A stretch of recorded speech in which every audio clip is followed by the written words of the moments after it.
Hello, everyone. Good evening. It is 6 o'clock on Tuesday, January 23rd. So we should call this meeting to order. We'll do a roll call starting. Perfect. Charlie Simpson, District 3. Carly Hoover, District 1. Dr. Constable Joseph, Superintendent. Terrence Proctor, District 4. Dave Larson, District 5. Thank you so much, and welcome to all of our guests here today. I do want to ask a quick favor. If you are here, we need you to sign in. So there are 2 sheets up here. It's going to be the one on your right if you're looking at it. The other one's public comment. So unless you want to give public comment, you sign up there. But otherwise, please do come sign in. You can totally do it now, but we definitely need you to do it before you leave. Thank you so much. While you all are starting to get signed in, we'll get started with our welcome, kind of setting our.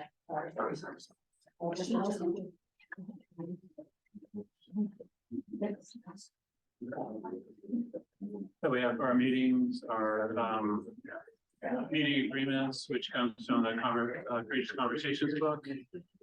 Stay engaged, experience discomfort, be vulnerable, speak your truth, expect and accept non-closure.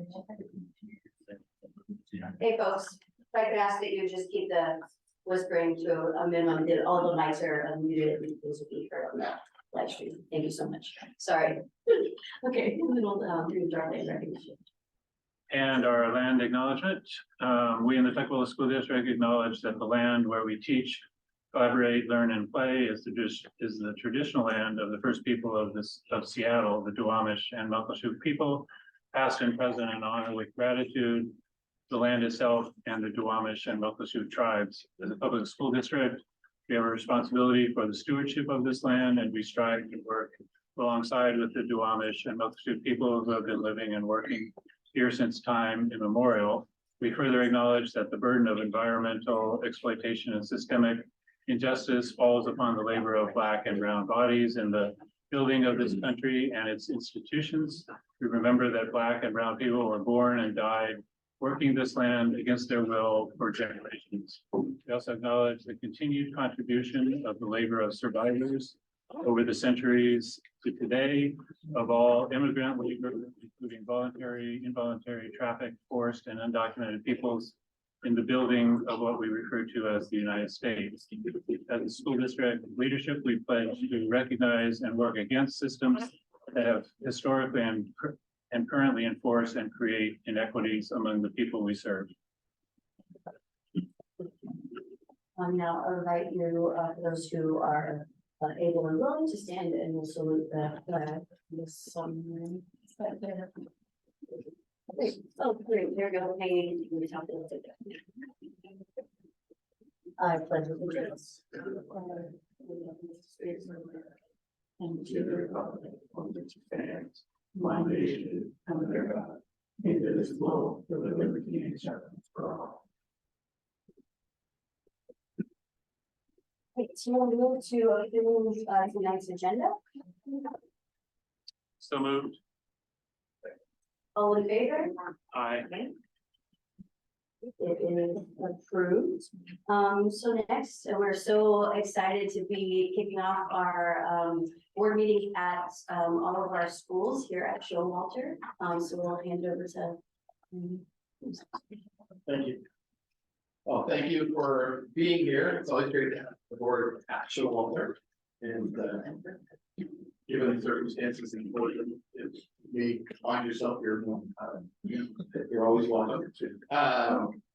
Just to kick off, I'm Dr. Pedro hit most of the, I just want to give an update on SIP plans and discipline stuff. So I focused in on one of our SIP goals, which is around social emotional learning, just to kind of highlight for you and what we were seeing at the end of last year in our CE data was that students weren't feeling safe or feeling respected, and so we set a goal for the end of this year when we did the CE survey to see that 50% of the students indicating that they're feeling respected in the building. And so we started the year off with a real strong focus on that piece, so instead of having a regular schedule, we spent the whole first week really focusing on homeroom and using our ruler lessons and that stuff to focus in on community building and climate, that sort of thing. And then what we've been doing over the course of the semester is kind of tying that work in with our leadership team. So we took a look at other data pieces like the health youth survey data, but we just took it again, but we had the previous data and our Swiss data. And we're really looking at issues around that, and then we surveyed the students around where they feel safe or not safe and that sort of thing, and got their information.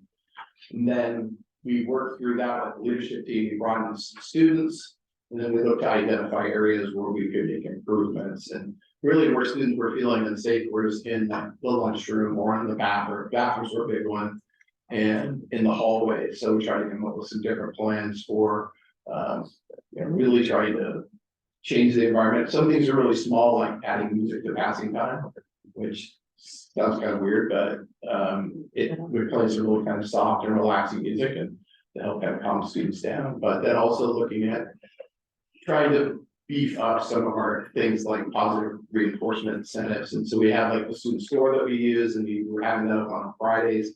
Well, a lot of kids really just want to get an opportunity to get in there. So Miss President opening up in the mornings and things like that. And those are some things that came from students as well. So we're going to continue that work. We have every class set a classroom charter this year. And as we get, we're nearing the semester here, and we're going to have to do semester classes, we'll have to redo that process again. But then we're also going to ask the year one classes to revisit the charter, maybe make some adjustments to that, so that we can continue working on focusing on how we treat each other. We just came off our week of solidarity. Powerful words was a big theme. Great school-wide participation, and the goal that we help uplift each other and make everyone feel more comfortable in the space and talk about being upstanders and all that kind of stuff. So it was a great way to kind of tie that week off. And as we move into the second semester, we really want to build on that.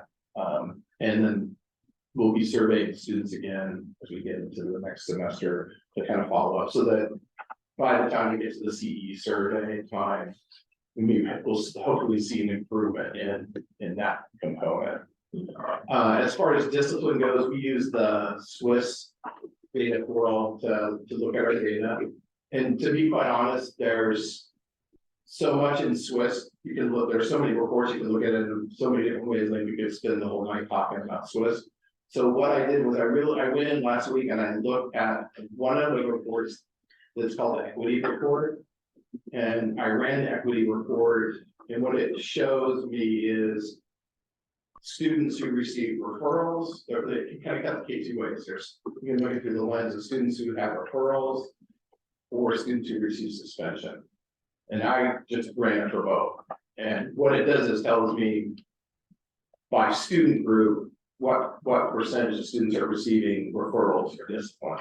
And the idea is then to look and see, is there disproportionality in that data? Because one of the things that the team has really worked hard on, as a staff over the years, is to focus on building those strong relations with students, so that smaller things don't get built into larger things and then end up being reported because of different reasons, right? And so when we look at like referrals, so for example, students who've had one or more referrals, of the 50 students that are identified as white in the building, 16% of those students have had one or more referrals, and that was the highest group. And another example would be 22 students identified as Pacific Islander Native Hawaiian, 5% had one or more referrals. Latinx students, there are about 225 students, 11% with one or more referrals. So that we're not seeing huge disproportionality in the referral, which is that's really kind of coming out of the classroom. As far as suspensions, the number that was similar, for example, the highest group, we had 155 students identified as Asian. 4% of those had received one or more hours of suspension. The 116 students identified as Black, African, or African American, 2% had one or more out of school suspension. So, as far as disproportionality, that's looking pretty good. Again, like I said, there's a lot of other layers that we can cut through. I mean, if wanted to come back with overall numbers, trend from the number of referrals written in the course of a year or over time, it's possible to drill down on those things too. But I just pulled the equity report just as one example of one of the aspects we're able to look at. And we have a data team that is looking at that regularly. They're working with the leadership team to share that information and with us, and it kind of informs what we do as a staff when we're looking at staff development time. So What was the Pacific Islander? What was the, for referral or suspension, yes, both. for referral, 5%, and for suspension, 0%. 5% of the total school population, right? 55 students. Yeah, so like if you say, if there's 22 Pacific Islander students, 5% of them had received one or more referrals Okay, so it's the percentage of. of each person. Okay. Because you're saying like each group is. So I was about to say that does sound like a disproportionality if that was the percentage of the total school. Well, the tool, like when I pulled that report, it lets you look at 3 different views. That's one of the views. I look at it from the standpoint of each group of students is a percent of the school population. And then within that group, is one group being disciplined more than another? And it's based on the percentage of the group, so. I don't know if I'm explaining myself right. So for example, the Pacific Islander, what percent of the total population is Pacific Islander? In our building? Yeah.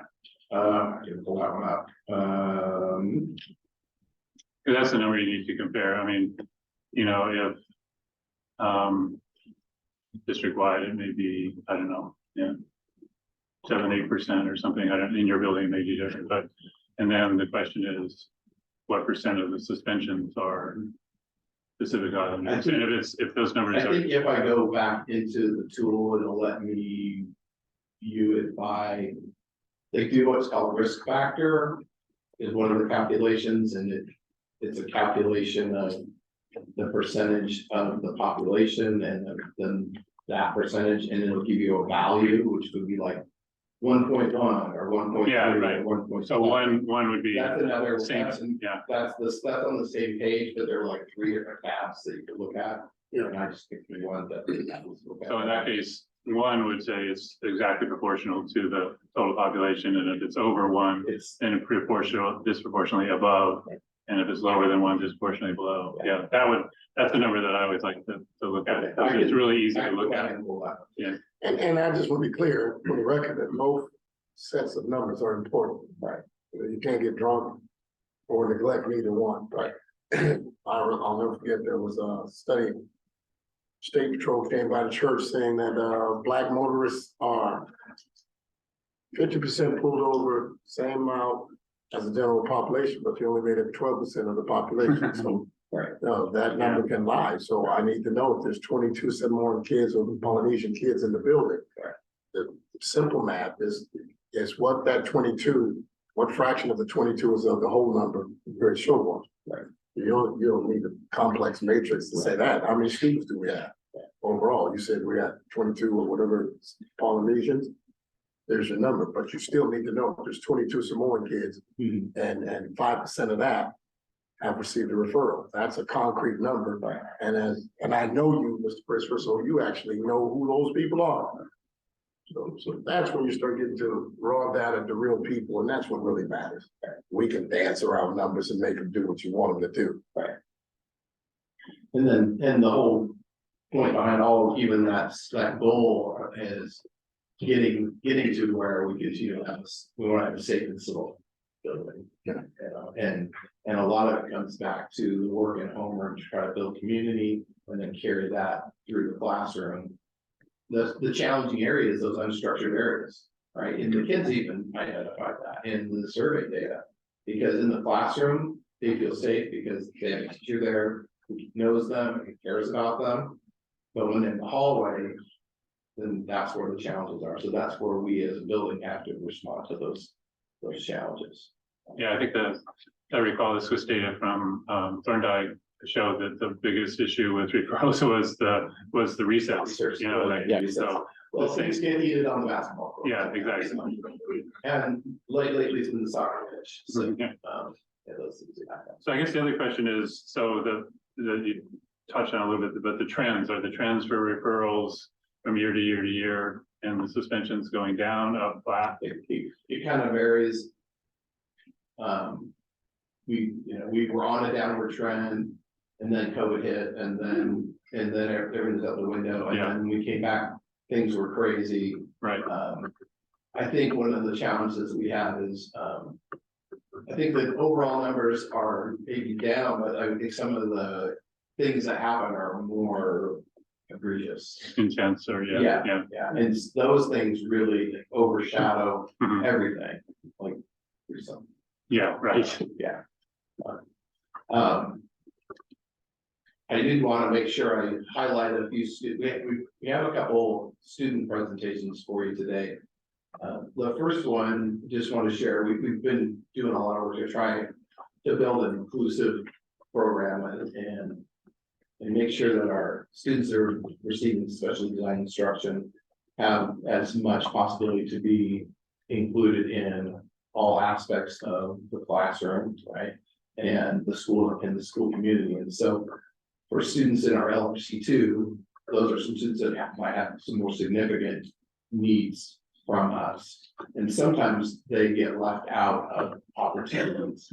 And this year, Miss Herda and Miss Aiden, who are the two teachers, one of Avid, one of LRC two, have got a student they are working with that's part of Miss Herda's Avid program. So we're gonna like to share that with you. And then we also have another student that's been working with the LRC two students as a whole in the library, doing some read aloud stuff, and we want to share about that as well.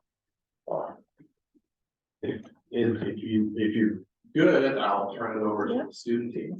I love it. Okay, Ms. Herda and Ms. Aiden. You look.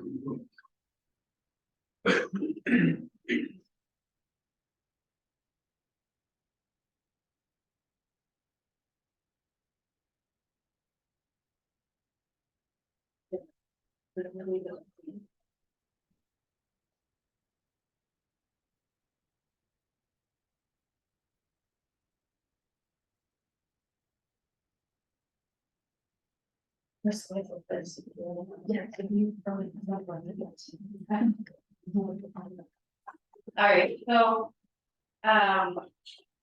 Director Larson, you might remember a long time ago, we presented to you when the LRC two class partnered with Avid and they came and presented. Because of COVID, it was really hard to do that, and so Annalise and I finally got it together and worked out a system, which is far better than the system that we had before. Because before we were just like dipping our toes in, and now it's a weekly scheduled collaboration. I'm not gonna talk too much. I am Erin Gerda. And I'm Annalise Gaten, I'm the LRC two, special education teacher here.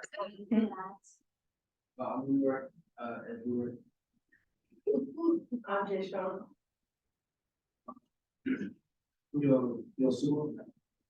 You did. I'm good.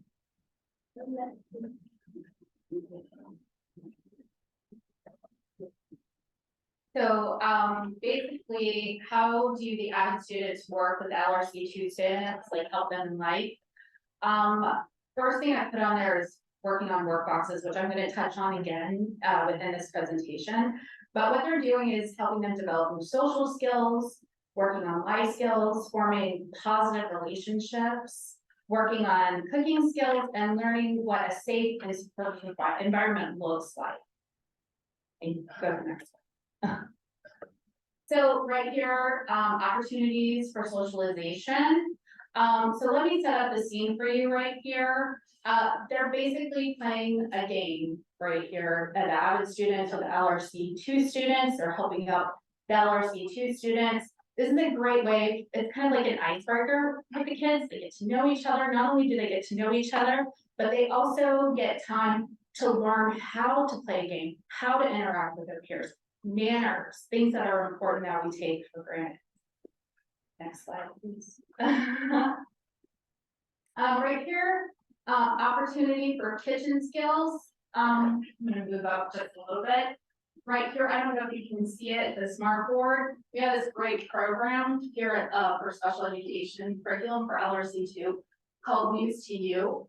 And this is a visual recipe, which when it comes to special education, you always need visuals. And I absolutely love this program, and I'm so happy that we renewed the subscription this year. So anyway, as you can see right here, it has it set up. We're making like a vanilla cake, and it has all the ingredients. We put all the ingredients up, and it also goes over like little questions, like, you know, can you come and touch which one? There's oil, water, and milk, so it's like you can go up there, it's interactive.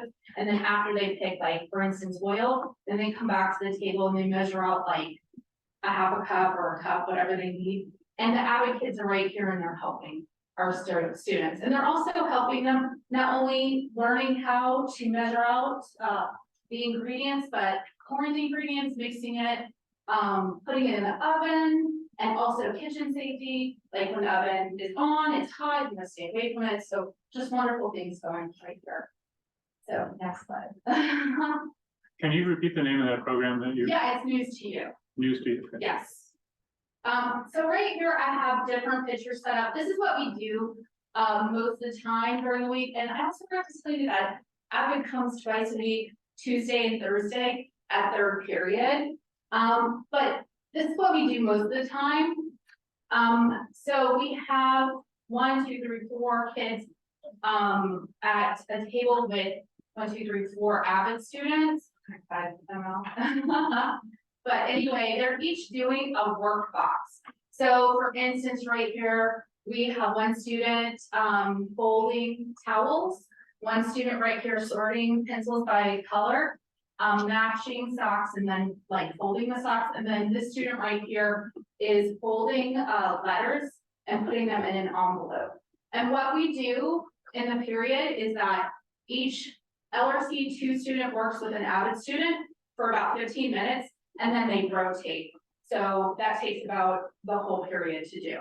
And what's really great is all 4 students are learning 4 different tasks, and they're working with 4 different students. So that's really great. So go to the next slide, please. So this is actually a video that I'm going to play for you. This student right here, he has made so much progress this year. I'm so proud of him. His name is Mo Debo, and he hasn't been in school for 5 years, which would probably take a whole other presentation as to why he didn't come to school for 5 years. But anyway, coming back was a really hard transition for him. He didn't know how to sit still. He would run around the classroom. Oh my God, he would run out of the building. It was horrible. But since we've been consistent with him for the past 6 months, he's learned how to be on a schedule, do work, how to interact with his student, like his peers within the classroom, and also with teachers. But Avid is really great because our students desperately need social skills with the outside students. So that's where Avid is amazing. So we'll go ahead and play it. Oh wait, before we play it, He is holding, letters and putting them in an envelope. It's not the perfect thing, but it's great because he's sitting down and he's actually doing work. So if we get play it, obviously. I don't know if it, Oh, wait, we're not that. it might not. I don't know. Can I look at it real quick? Sure. Okay.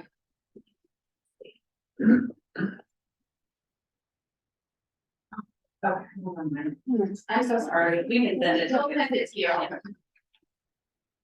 Alright, so like I said, it started 6 years ago, I have a partner, I think 6 years ago, I can't tell time anymore, I've been here a long time. I stopped yours, so it just. Okay, so. I worked with adults with disabilities when I was in my graduate program, and I like grew as a human a lot, and so when I started working at Showalter, I wanted to partner. And find ways, we've had some different teachers in the program, but we had some that have said, yes, let's do it. And so when we first started out, we would just meet once a month and kind of like celebrate, get to know each other. But when Annalise and I got together, we talked and we, on Tuesdays and Thursdays, I would do tutorials. And so basically, one tutorial group goes to her classroom. And then the rest of the class is doing a tutorial, and then it rotates every Tuesday and Thursday, who's going down. And then they get mad at me if their rotation is not up. They wanna go all of the time. So, this year we decided to bring it back. And then, Gail, are you next? Us AVID students, we actually watched a documentary, it's called Crip Camp. It was basically about, like, I don't say it's the LRC two students, and like, it was a camp that they would all go to, and they like have fun stuff, you know, they would do things that they usually wouldn't do, really cool. And it led to what? And it led to, like a big protest, almost like a big call to action. Cause a lot of the, like, one of the problems for like sidewalks, what do they call it, The cutouts. the cutouts, they weren't there before they protested for it, so they had no way to, get up on the sidewalk and save them. We wanted to help the LRC students, become and feel more like a community. So, we wanted to, give them social skills and, help them out with things, that they needed help with. And really just, just be their friend, just be there.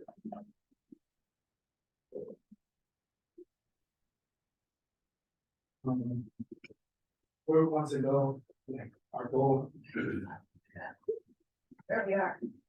Oh, no. Right, They didn't go back from wrestling, they're tired. where we are as students, we go now twice a week to experience their community, interact with them, get to meet them. And LRC students come up to AVID twice a week to also experience ours, see what we're doing in our lessons in class. And we have a student, Kennedy Butler. She is writing lesson plans for the LRC classes.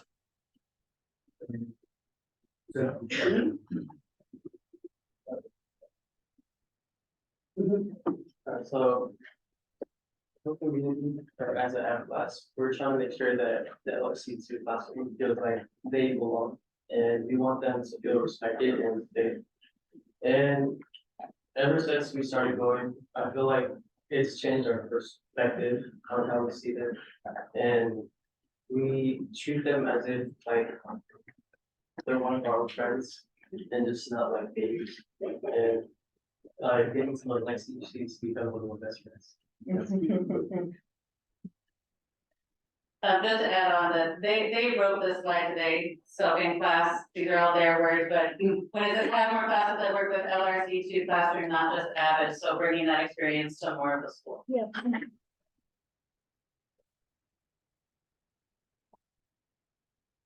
We want to create a positive environment for our LRC2 classmates and treat them with respect and explore their academic goals and treat them like peers and not babies. And we want the LRC2 classroom to be treated with equity and have more core concept classes with their peers.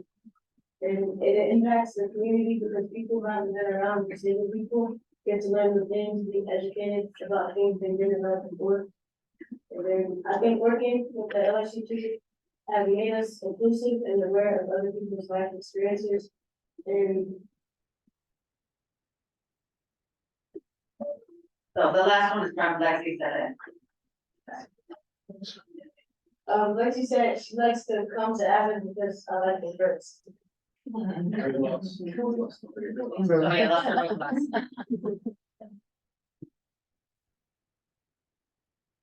So. Kennedy couldn't be here today, but she made a video. And, it's 1 minute 45 seconds, but it's her presentation, her piece of the presentation.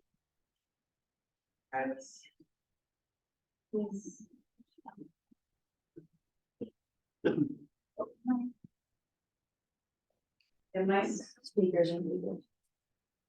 So I think your speakers muted. You get a clip, yeah. No, that, that way. Now the other one is muted. That's not good. I say that all the time now. Okay, I apologize if I'm kind of blaring loud. We're not loud enough. Period at class.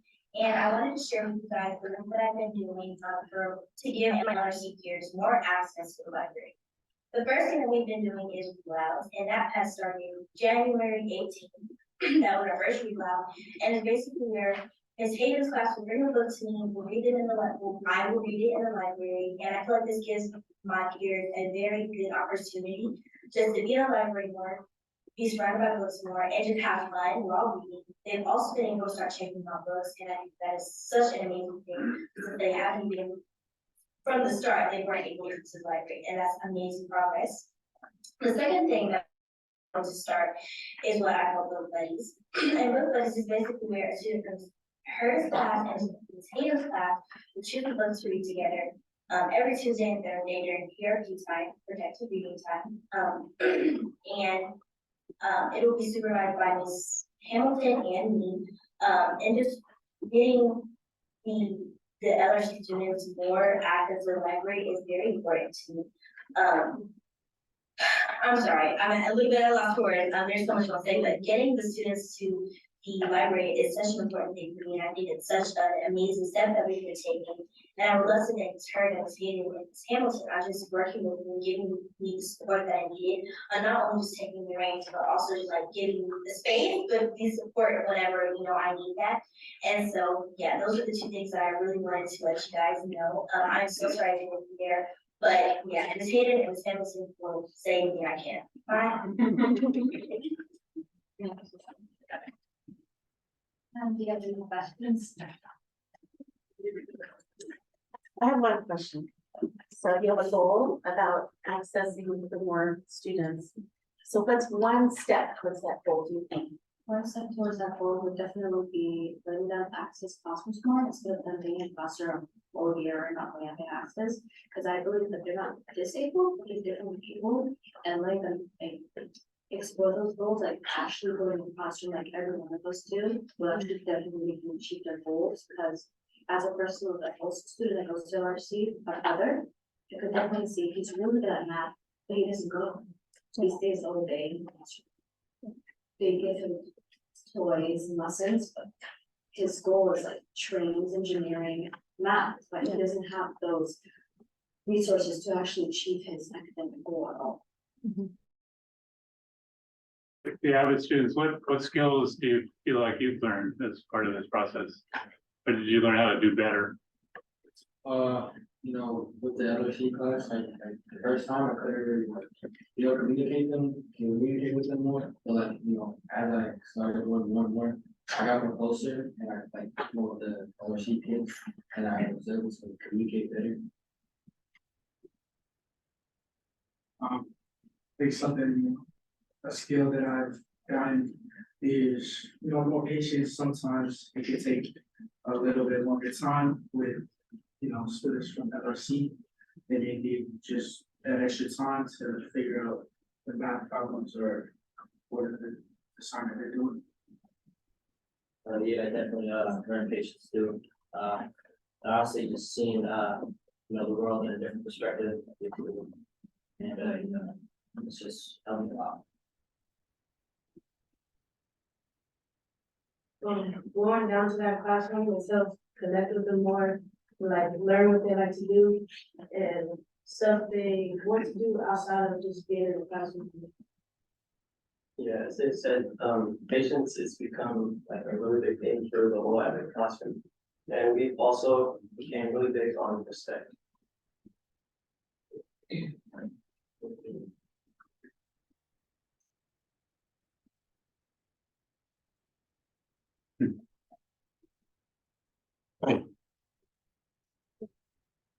Avid, so Avid, tell me the acronym for Avid. Where's that from? Avid stands for Advancement via Individual Determination. Perfect. And then how many kids are in Avid? 28, Well, the answer. yeah, 28 in the 8th grade. And then we have it at every grade, and we also have, Avid Excel, which is for, language learners, like, Ms. Pallotta can speak to it better when it's, there you are. But I've added another Avid part coming today. This is amazing. I think for what I have to say, I think it's a gem. I think it's incredible what you guys are doing. If the young people here, I can see there's extreme value here. You're at a presentation right now of just community and how we're gonna get this school. This is a big step towards that. And then I see these young people here and they're all caring about their community and their students, and then they're coming after class and coming after, they said wrestling, you know what I mean? It was important enough to stay tonight, so I am thoroughly impressed. That's what you guys are doing. This is great to see. Yeah, Avid's been a program in this district for quite a number of years, and the success rate for students that go through Avid is like 100%. I think they go on to college in the future, so it's the skills you guys learn is very, very transferable to all whatever it is you want to do in the future. So. When I think about SEL skills, we talk about social emotional learning all the time, like this is an embodiment of that, right? What y'all are talking about, the fact that you are getting to learn patience and practice patience and empathy, and connection, like, and leadership, right? All of that is like, it's just, yeah, just such a beautiful display of what like social emotional learning practice is actually about, and the things that we can embody as a district to actually teach those things. So, thank you. I want to thank you all for being champions for inclusion for your school. Thank you.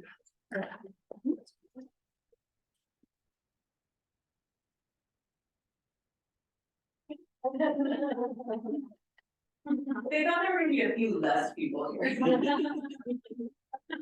They can't for you.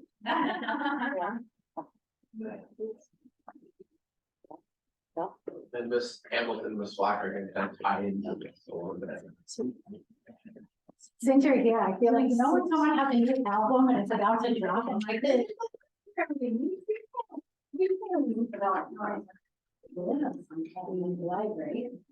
So, good evening, I am Miss Hamilton, and this is Miss Black, and we are the librarians here at Shiloh. So thank you for giving us a couple minutes to talk about what happens here at what we would refer to as the hub of the school. As you can tell, we have lots and lots of books, but we want to talk beyond what we do beyond checking books out to students. So we want to highlight just 5 quick key points, give you one example of the many. We were told to keep it short and how, but some people back there know I have a problem with that. Some of you know that. First, so how do we cultivate this culture of literacy? Walk through the hall, walk through the library. There is literacy everywhere in this building. Our role is to provide students, every student is welcome in here. Our job is to provide access to resources as well as access to texts that students see themselves in. They're at the appropriate just right level, so they can work on their reading and read books that feel good to them as a reader. I just want to correct Kennedy, even though she's amazing. It's not, we've never had a situation where LRC2 students are not allowed in the library. She just didn't see it as a program, which is kind of accurate. And I don't know if you know that I went part-time a few years ago, and Suzanne and I have partnered. She's the literacy coach in the building. So after COVID, as I think you already know from the numbers in the papers, we have really struggled with literacy and really struggled with enthusiasm for reading. So having the literacy coach work with the librarian has been really helpful for us to make it more accessible. And I know that was her topic. Let's skip past it now. We tried to pass it to each other. We don't work that way. We've also created an environment that's very inclusive. Kids come in the morning, kids come in at lunch, kids come in after school. Everybody can come in. They can play games, they can read, they can do homework, they can play on the computers, they can just hang out and talk to each other. And we feel like that's an important role for the library because a lot of kids are kind of afraid to go in the cafeteria with the other 600 kids. They're a little shyer, and some kids just need a place that's less. So inclusion is one of our main goals. We do have all the kids, and I just want to go back to access because I'm just a talker. We have been working on the MLL books too, because that's a huge thing. There's a lot of students, not more than we've had in the past, but more at one time than we've had in the past, particularly Portuguese speakers, and more Spanish speakers. And we've got more books coming, and we've been translating everything. And it's not just the library, but we're trying to make that happen. Okay, now you can talk. Okay, sure. No, I had a point about inclusion then, that this is a really safe place for a lot of our students to be for various reasons. So we are open at the beginning of the school day, lunchtimes like Ms. Black said, and after school, and students can access the library during class. There are a lot of students who just come from the language arts class just to have a space to read their book. But I'll get on to number 3. Partnership. Another unique thing about my role is I work on professional development with all of the teachers, with specific focus on language arts teachers.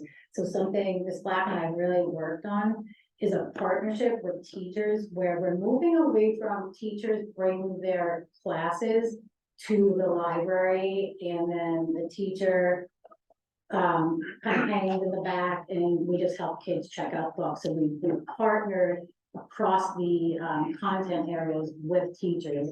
Last year, we worked with 2 different grade levels in science. We partnered, she's still here, Ms. Herda, to do work with the students on just doing better research, how to be a researcher in the library. I'm going to go see.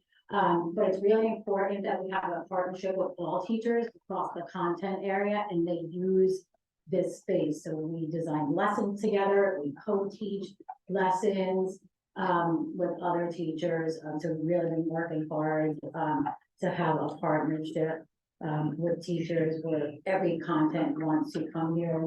Mr. D's counterpart, Ms. Summerford, we even did a unit this year with PE. And they were working on the skeleton. We had building skeletons in the back, vocabulary games. Up front, we really landed on the station model where we build 3 really engaging stations. That one is typically facilitated by us. One is independent, we've got a blended learning feel. There's usually something with technology, and then the teacher is able to have a small group in the back as well.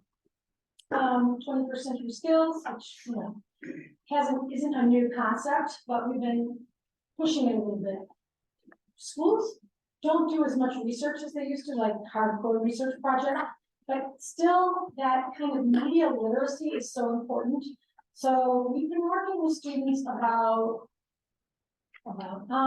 how to read websites. I know that sounds really basic, but we used to focus on how to find good websites. And then we discovered our kids don't actually know how to read the website. They're very visual and video oriented. So we've been sort of working in those partnerships mostly on how do you attack nonfiction information online, and a little bit less on evaluating it than we have in the past, because again, the literacy level is a little bit low. So we're trying to get that. We also, thanks to Brett, have Kindles for anybody who wants to check out Kindle. And we have been investing in digital books. At one point, I think we all thought everybody was gonna jump on digital books. I don't think kids love them as much as people thought they would, but it does give kids more access. And we also invested in this graphic novel online database so that they can access books whenever they want to. That concept of access is a big one for us. And if we don't have something that they want, we will borrow it from another school, we'll get it from KCLS, we will make it happen for them. Last point of the night, we promise, is collaboration. So one that we're really proud of, we want to highlight is our collaboration with the library, the Tukwila Library down the street in KCLS. Those books over there that say new books, that's just an example of the collaboration. Those are the Sasquatch books that were brought into the school, were donated and shelved in book talks, and our sixth graders are currently gobbling those books up, and there'll be a voting process. There's one winner, the librarians in Washington State, so that's been very exciting. Our collaboration with the language arts teachers, we have sixth grade comes twice a month, seventh grade comes every month, and eighth grade is as needed, and I'm really happy to report that's a lot, more than once a month.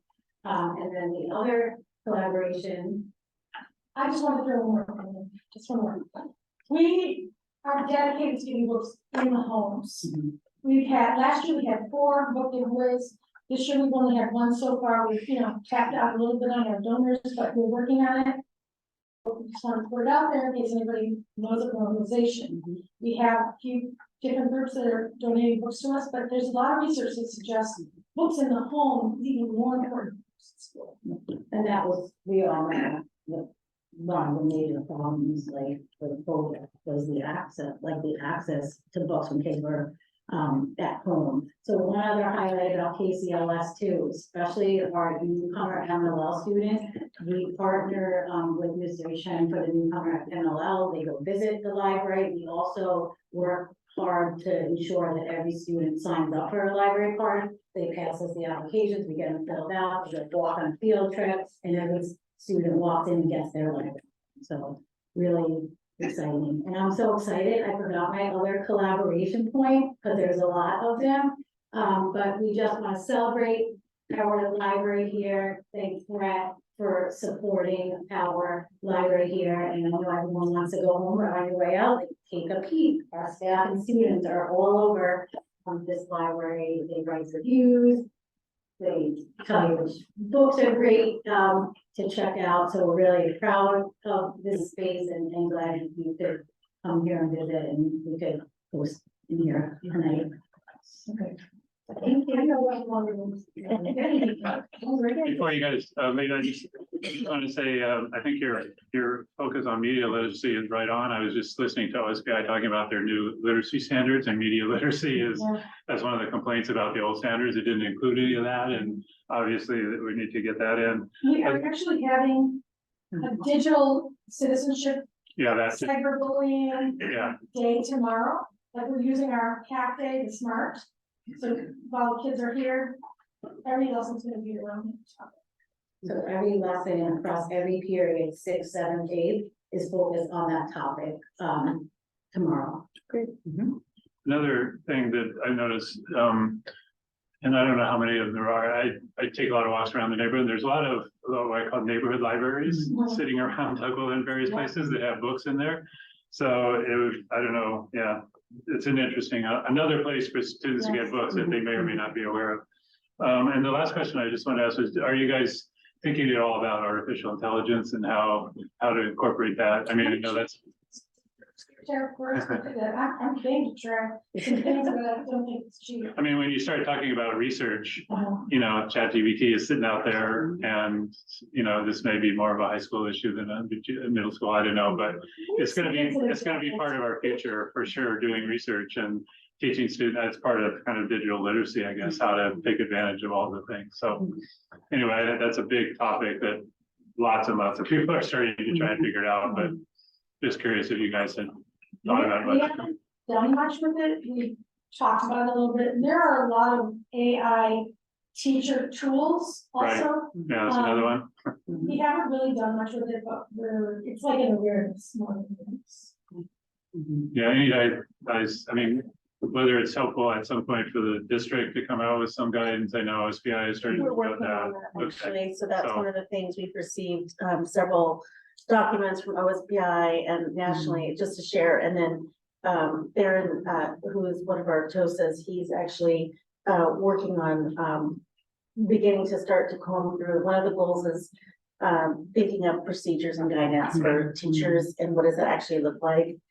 We also thought about a policy, but the word is that the policy has a really high level because things are changing so much with AI already.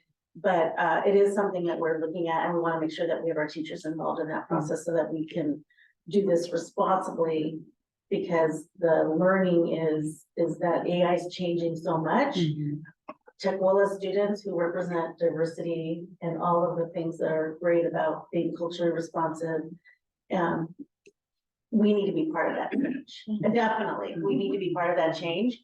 And we need to help our students become responsible and part of that change as well. So yes, and so we will have something hopefully by the end of the spring for guidance for fall for all the staff. So that is a goal. So we'll be working with all of you. And a big part of that is things like Conmigo, which are, Yeah. you know, instructional tools that you can have one-on-one instruction with the student as opposed to just giving an answer, but guiding them through. So that's another whole area of interest potentially. Yeah, that's great.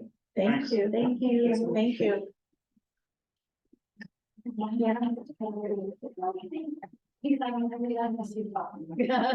Thank you. These are the types of things that I want to hear for sure. Like, I think it just brings so much more richness and context to our meetings. So thank you so much for your time. All right, you're doing this next, please? Yes, Okay. all right. Well, thank you. First of all, I want to thank Principal Christopher for convening your team and being part. He's known about this for a while, but it's always, you know, stressful, I'm sure.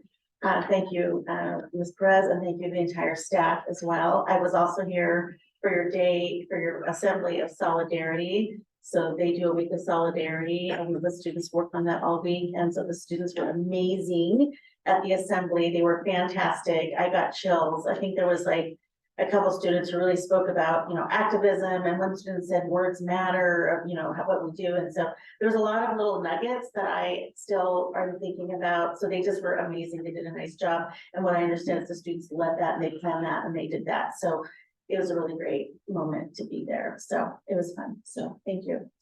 So the first thing I want to do is just make sure for the board, we want to do a quick for the next agenda item is the National Board Certification, Certified Teachers Recognition. Just to let you know, we did reach out to both of our teachers. They couldn't be here, but I want to make sure that we say their names out loud because this is a lot of work for people who don't know. There's a lot of work to becoming board certified. There's a lot of research. It's best practices. It takes, some people it takes years to get this through. They need coaches. It's just a lot of work. It's about looking at problems of practice that they want to work on, build on. And to do this, achieve this is a big deal. So the two people I want to honor, they're not here. I'd like it's just a big clap at the end, but we will make sure and get their certificates and get them to their principals, and then so that you can honor them at your schools. So we have Sarah Hendrickson from Thorndike Elementary School. So I know Michael's here right now from Thorndike, but if you could please give Sarah Hendrickson.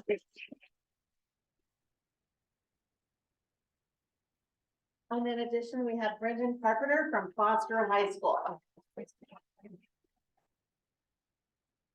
even though they couldn't be here, I want to make sure that they know that we are honoring you. And we will work at getting those certificates to you. So thank you so much. And it's just great for our students to have the best, you know, the best of everything in front of our kids. And I think the other thing to note about the National Board Certification, last time I checked, Tukwila School District had one of the highest percentages of teachers that have achieved that recognition as among anybody in the state. I haven't checked recently, but you know, Bellevue and Tukwila are always way up at the top. So Yeah, it just means that, because it's a lot of work, it is a lot of extra work, so they're not only teaching, but they're doing this as in addition to that, so I think that's an important thing to remember is. They're wanting to hone in on the practices while they're practicing, right, and I think that is an important thing to acknowledge, so anyway, thank you. The next thing I wanna say is, it's also, board recognition. Board recognition month, and so I wanna make sure that we honor our board directors here that are in front of us. And I wanna make sure, so I wanna thank each one of you for being, this is a big job. A lot of volunteer hours, a lot of pre-reading and discussions and work. So I wanna make sure that we honor all of them properly. And I see the cameras are right there. This is a place to smile, everybody. So first we have Director Simpson. We have Director Hoover, yeah. Director Hoover. President Hoover, by the way. Director Reverend Proctor. Director recognition, right? And then Director Larson. And then from student directors, we have Dennis Baldwin, who can't be here for, he has a test tomorrow, but we want to honor him. And then we have Alex Brewster, who's also here. Thank you. So there's so much that they do in the community that we don't even see, right? Like they attend community events, they go to community meetings, they hear things, they share ideas, they work together. They legislative sessions, the student directors are going with me. We go to an education roundtable group. There's just so many things beyond. I also want to spend time also acknowledging former directors of Muller, Jack and Morris, who actually just got off the board, but also contributed many, many years of service. So we can give them a hand. What I was gonna say to you, we did have certificates for you, but guess what happened? They got destroyed. Because guess what? They were sitting on the course desk and they got destroyed during the flood. We have a picture, we have proof of the video. They got destroyed. So she's actually currently working on the certificate. So we will get them to you as soon as we can. And I apologize, but it is just what is happening right now in Tukwila School District with the little flooding that happened at the district office. But I just want to say thank you so much for everything you do for the students, staff, and families of Tukwila School District. So thank you, thank you. All right, I'm moving on to the next. All right, next is our first opportunity for public comment this evening. So there are multiple different ways that one can offer public comment. One is to be here in person. You can do so online by using the chat, typing your name or raising your hand. And then there's an option to send in a written public comment prior to the meeting. So we have one, looks like public comment in person. Lewis? Great. Lewis, come on up. Welcome. Okay, thank you. Can I, you guys, Sure. just briefly? For you. You.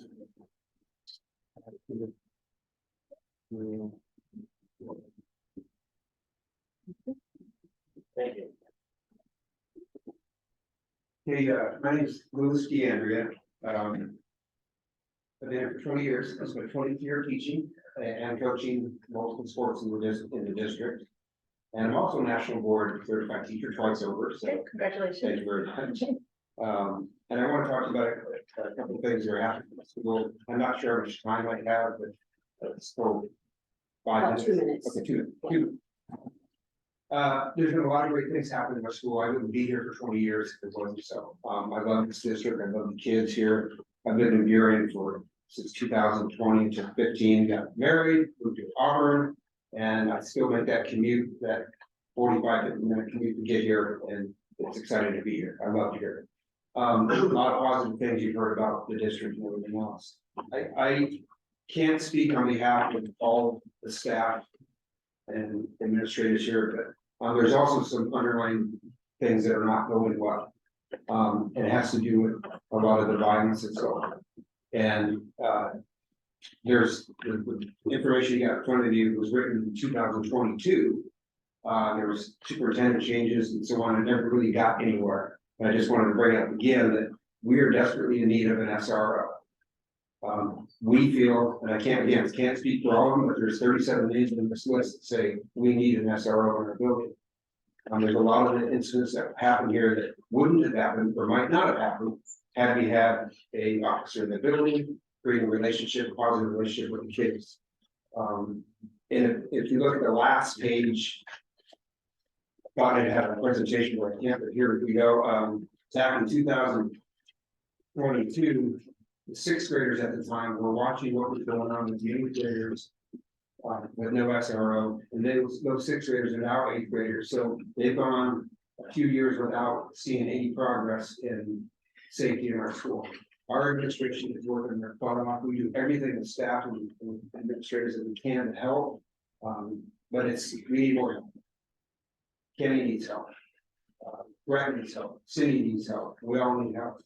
The hallways where a lot of the trouble begins. We're out in the hallways, we're bringing the kids, but if we had an officer walking in the hallways, just creating positive relationships, we think it would help. And it's the statistics, I understand that have been circulating, says that the community wants it, the staff wants it, the students want it, but we're still in the same hamster wheel for the past 5 years, nothing's changed. And we're tired of it. We don't want Brett to get assaulted again. We don't want any of us to get assaulted. It's a little ridiculous that we're at the state, and we are doing everything we can to protect our students. But we don't have the resources. And I beg you, you bring back an SRO to our history. Okay, thank you so much for listening. Quick question, so for the SRO, so when I hear staff assaults, do we have a statistic on staff being assaulted or where we're at with that? We most likely do because everything gets reported. We have a system, internal investigation system, but I can get that information to all of you. I think that would be very helpful. Yeah. Thank you. Yep.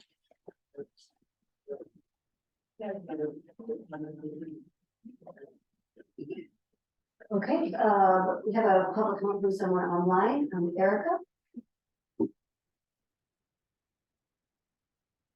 Hi there, can you hear me? Hello? Yeah. Can you guys hear me? Yeah. All right, this is Erica Cheslakowski. I don't know why I can't turn my camera on. Sorry, you have to look at Baby Yoda. I'm also a veteran teacher here at Showalter. I've taught in the district for over 20 years. Taught at Tuck, Charlie Simpson. I think I worked with your kids. And I just want to 100% back up what Mr. DeAndrea just said. It's been over 3 years of following a process. Voices have been listened to. Subsequent changes have been made to the SRO contract language in response to that feedback. It's time to bring the SRO back. How do we build bridges between the police and our community if we keep putting walls up and just kicking them out?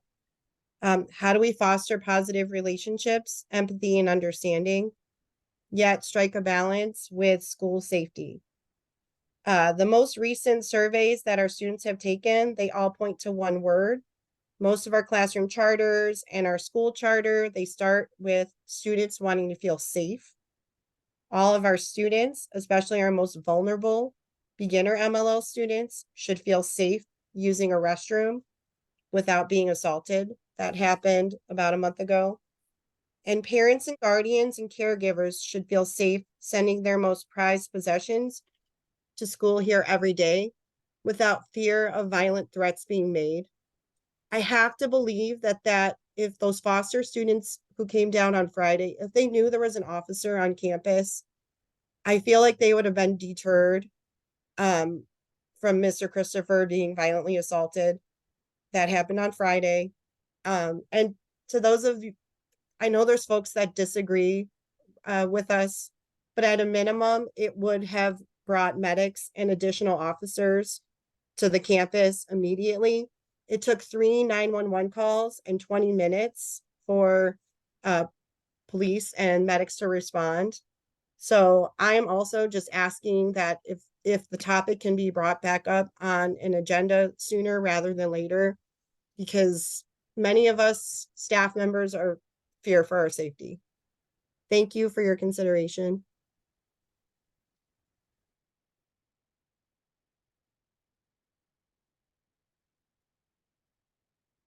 Thank you. One of the things that just made me think of, and this could be something that maybe I chat with Mr. Christopher around later on, but I know part of the charter process is, identifying words and feelings, right, that you want to feel in the place that you're in. But then that next step is really doing, getting an understanding for what it is, like what does that word, that feeling look like, sound like, feel like, and so essentially getting input from students about what that looks like, and what are some of the steps that we can do as a collective to get towards safety. So I'd be curious kind of just to hear at some point maybe what some of those things that the students have identified will help them feel more safe in the building are, in addition to, of course, this topic. Is it about that? Yes. Yeah, sure. I thought all the surveys that they've taken that the students said we want an SRO back in the building. So all the talk about how does it feel, how does it look, it's already been discussed. Oh, so that was about the survey for SRO, not about the charter creation. But that's all part of the whole encompassing thing and making our place safe. Certainly, yes, and I was asking specifically around the charter, but yeah, no, totally understand. Yeah. We, and my colleagues can speak to this, we have done that work in our homeroom lessons, diving deeper Yeah. than into, coming up with the words and it goes up on the wall. So we, like, I think Mr. Christopher spoke to this before, but we have done that work in our homeroom lesson with the students, but of course, we always want to grow and revisit and revise where needed, but we have gotten some of that feedback from our individual homerooms. Great, thank you so much. Thank you. So now we'll move to our reports, beginning with the student representative report. Okay, so first, my name is Alex Brewster, and I'm a junior at Foster High School. And basically, my report consists of like updates on the what's it called? The student advisory committee that's we're forming currently. So lately at Foster, like I've heard the time I'm there, I've been like help coaching people and like spreading awareness about it since a lot of people still aren't aware and like the deadline is coming up. So for the teachers here, you can tell your students about the committee. It's basically like the description of the committee is like students are part of discussions and like decision-making processes like directly and with the superintendent present to give feedback to the school board. And yeah. And next, like similar to what Ms. Cheslakowski was saying, there's a lot of my peers complaining about safety in restrooms, especially usage of like vaping devices and other things going on in the restrooms. So yeah, that's something that they wanted to bring up here, and yeah, that's.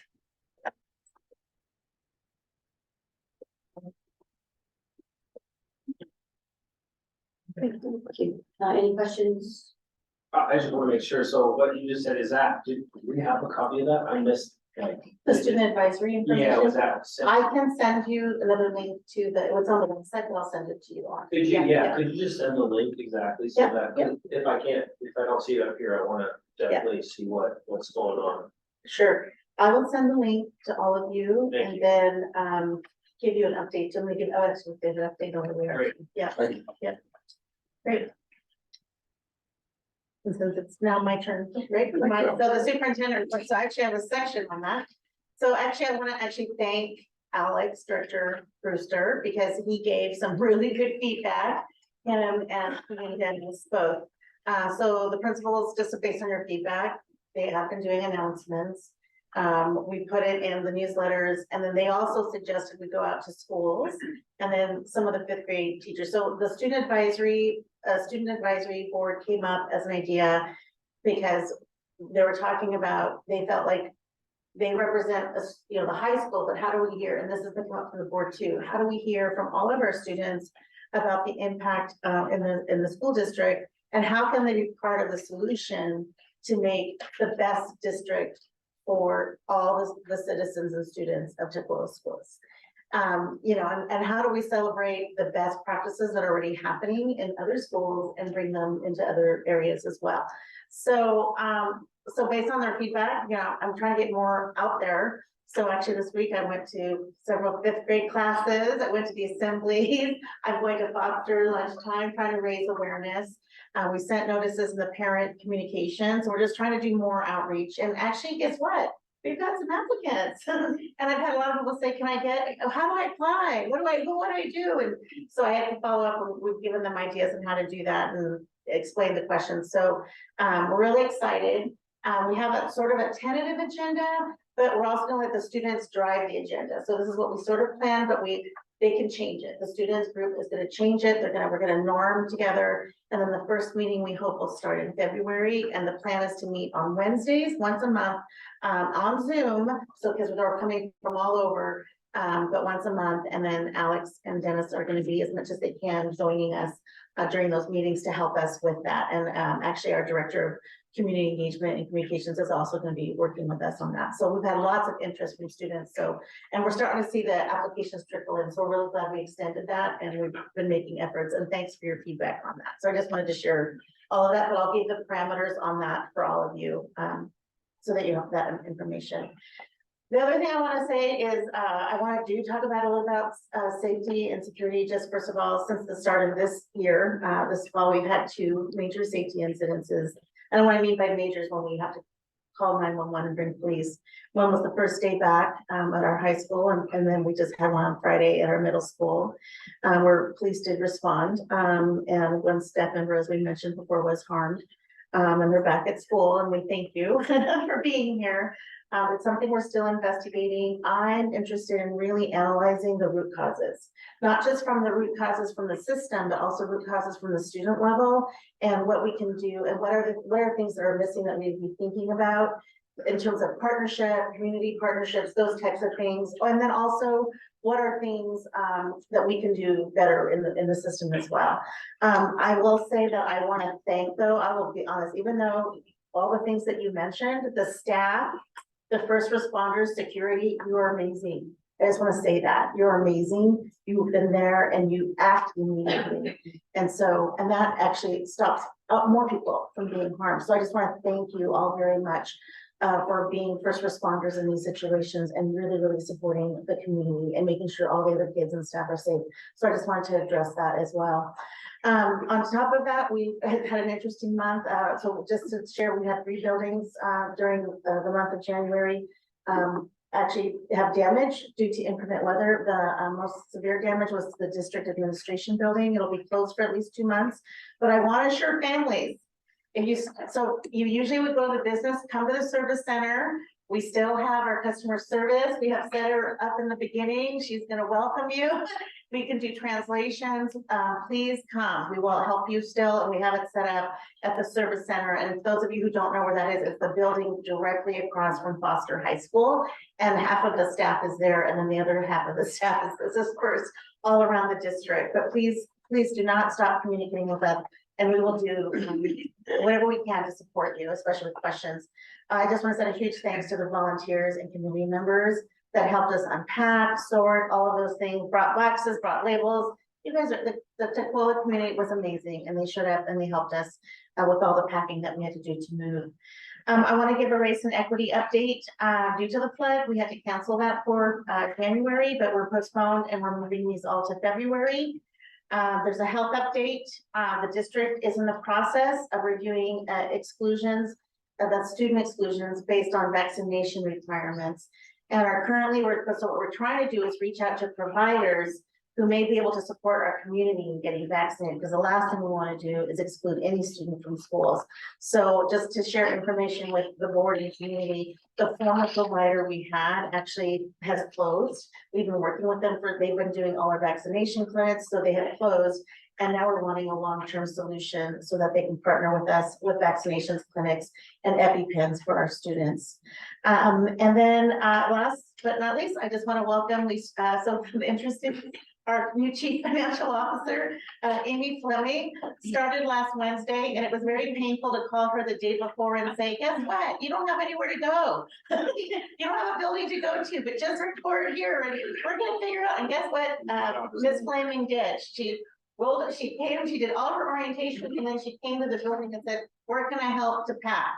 So she started packing, she wore jeans and came and packed along with all the other folks that came to pack. So thank you. That's what that can-do spirit is around here. And so thank you very much. But welcome to Quilla. And so we want to thank you for being here.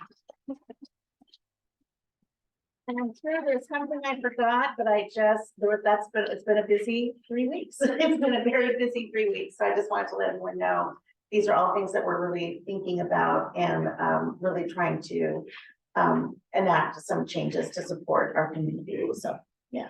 Dr. Superintendent, thank you. If I may, I'm not sure if this is the right time, but I was supposed to say it at our last meeting.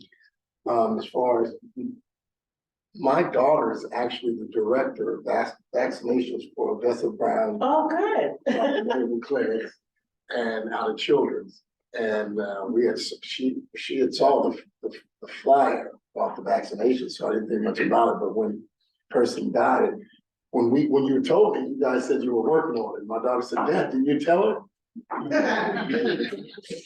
Silence yet recorded. Charlie is my witness. Charlie, let the record show. Now It's in the minutes. in the minutes. When we read the minutes at the next meeting, they should be at the top. But Erin Proctor, she's actually in charge of coordinating the mobile vaccination unit, not just for COVID vaccination, but for all vaccinations for students, minors, and the families. So you talk about having the connections, it's like 2 rooms down from my bedroom. Okay, so that is awesome. I just looked at Erin and I looked at Andra, so noted, okay, and we will work on this, because this is what we just were talking about, other options for like a mobile clinic. You got us, I know, this is exciting, and guess what, everyone's now knows, so we've got to act, we got it. Okay, Erin, you got the name, I'm gonna send it to you right now. All right, thank you very much. Yeah, but it's huge for us, because not having that, our families really depend on those free clinics, so that'll be great. Thank you. Thank you. Any questions? Okay. Good. Well, now we turn to direct reports, so we'll start at this end. That way, you can go straight from your direct report to the legislative report. Anything to report? No, we're working with Highline hopefully. College here to get them back as a partnership, in there, so that will be great, especially after kind of seeing our students access to education after high school. And so our superintendent's doing a good job reaching out and making sure that we get those going. We've got that just beginning right now, so we're excited to see something and what comes from it, building that bridge again. What is the intention of that? It's getting back to the relationship that we had before of them actually coming back to the high school. Oh, coming into into the high schools, and then giving them access, taking, kids back out, showing them the colleges, different things that are there, hoping to get you up, kind of the colleges back in to kind of get this group excited again. So. Yeah. Good. Thank you. Yeah. Just got 2 quick things. I had the opportunity to finally get re-engaged with Elevating Voice, Color, and Leadership.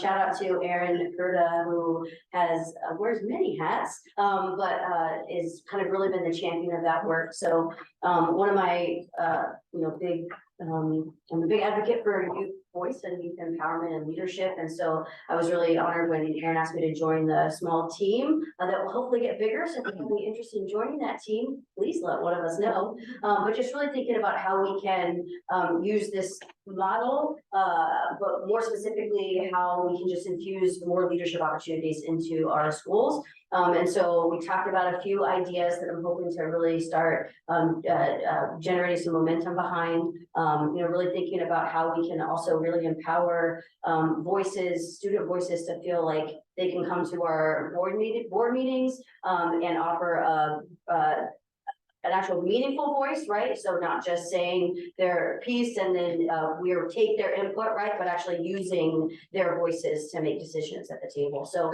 I'm really excited for what's to come there. And then as you heard, we've had some special disasters within our buildings.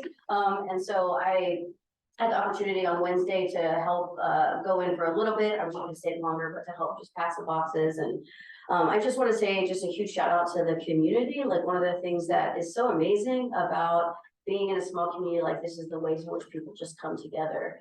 So we had so many different people that just showed up, whether it was for 30 minutes or all day to help pack and I think just kind of bring some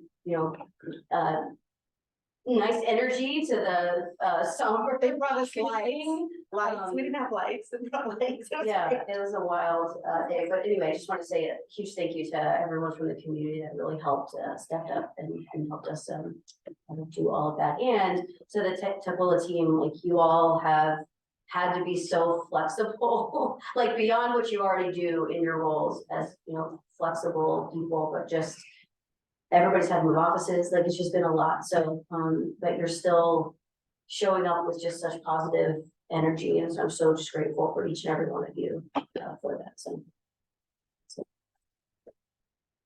Well, I'm excited to be the new liaison to connect the vaccination. Looking forward to reporting and following through with the next steps to get us situated in the various levels. I got it. So Larson. So I'm gonna start, we've got about a week ago, there was an editorial in Seattle Times, which was addressing the whole issue of the lack of equity in the funding system. And that particular editorial didn't come by accident because myself and one of the former board members of Trump Tukwila, Mary Fadakis, actually sat down with Claudia Rowe, who's on the editorial staff of the Seattle Times, and told her this story.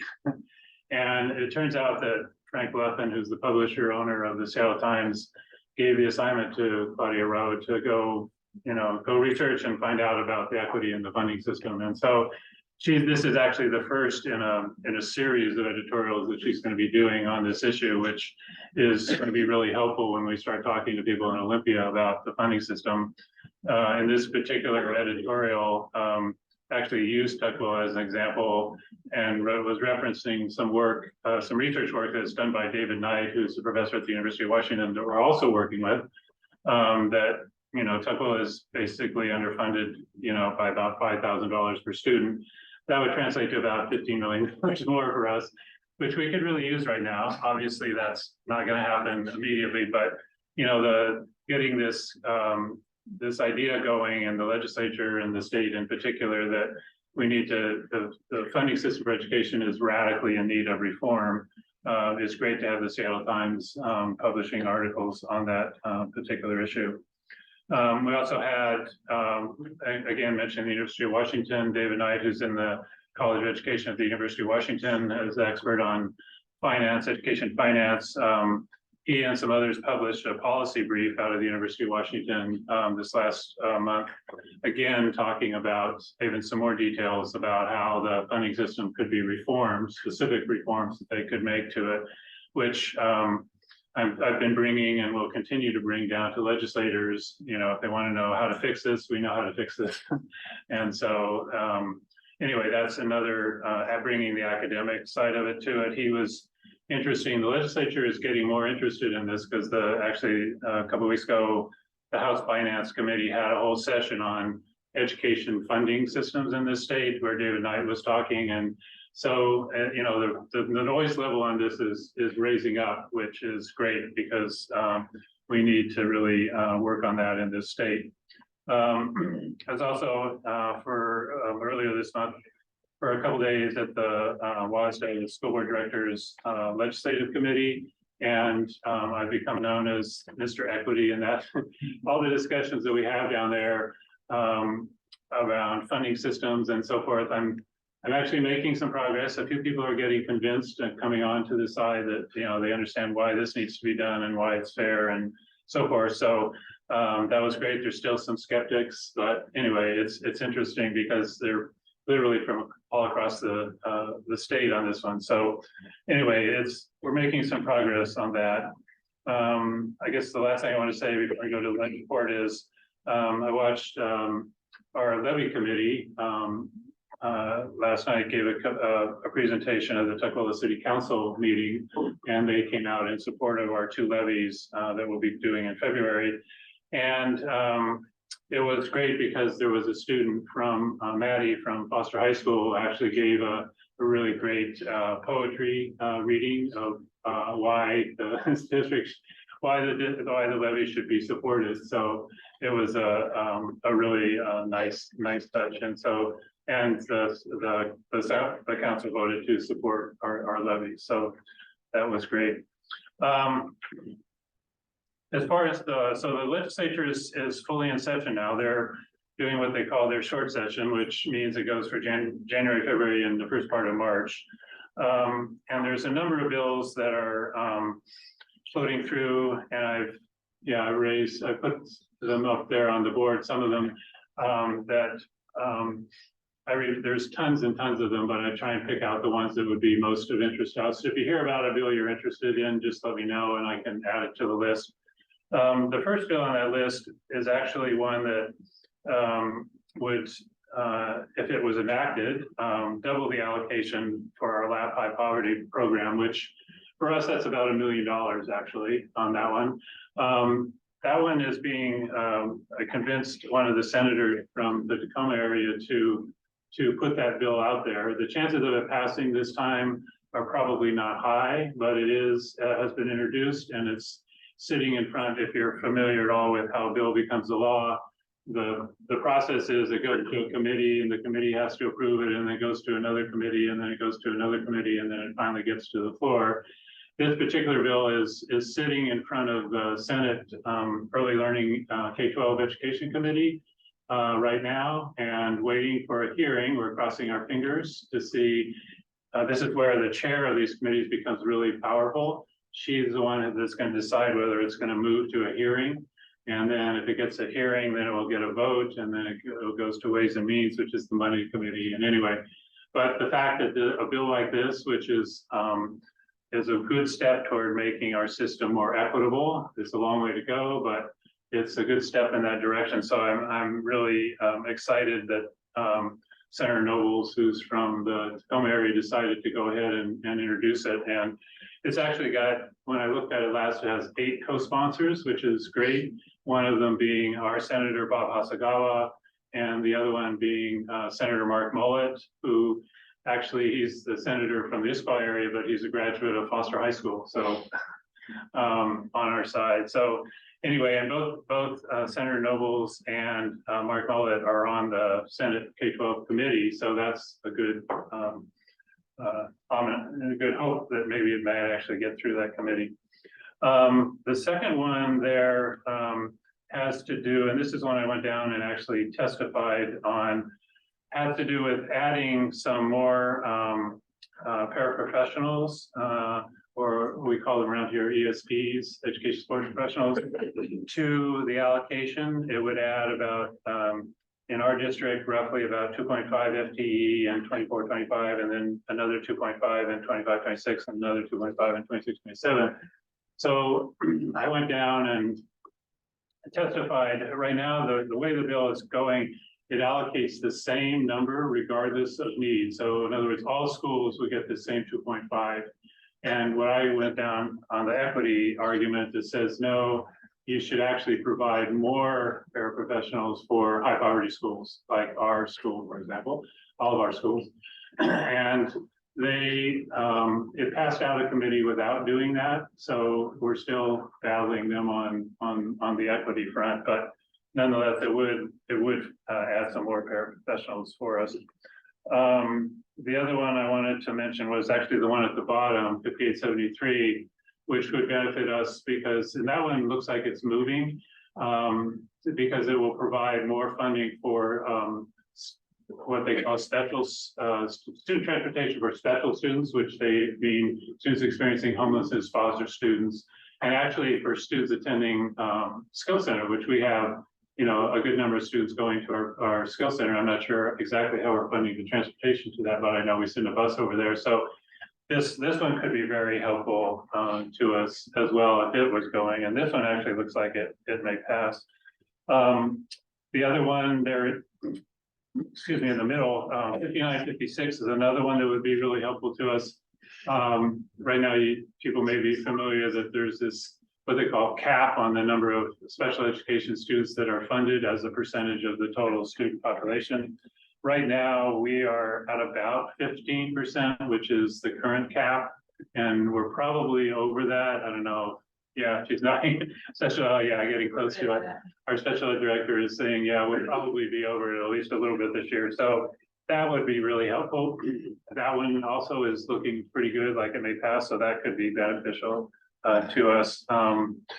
A couple of the other ones, financial education is an interesting discussion. I know that we've discussed that a little bit around here. It would make it a graduation requirement, which we'd have to look into that. The one 1479 is actually, I was discussing that with our superintendent.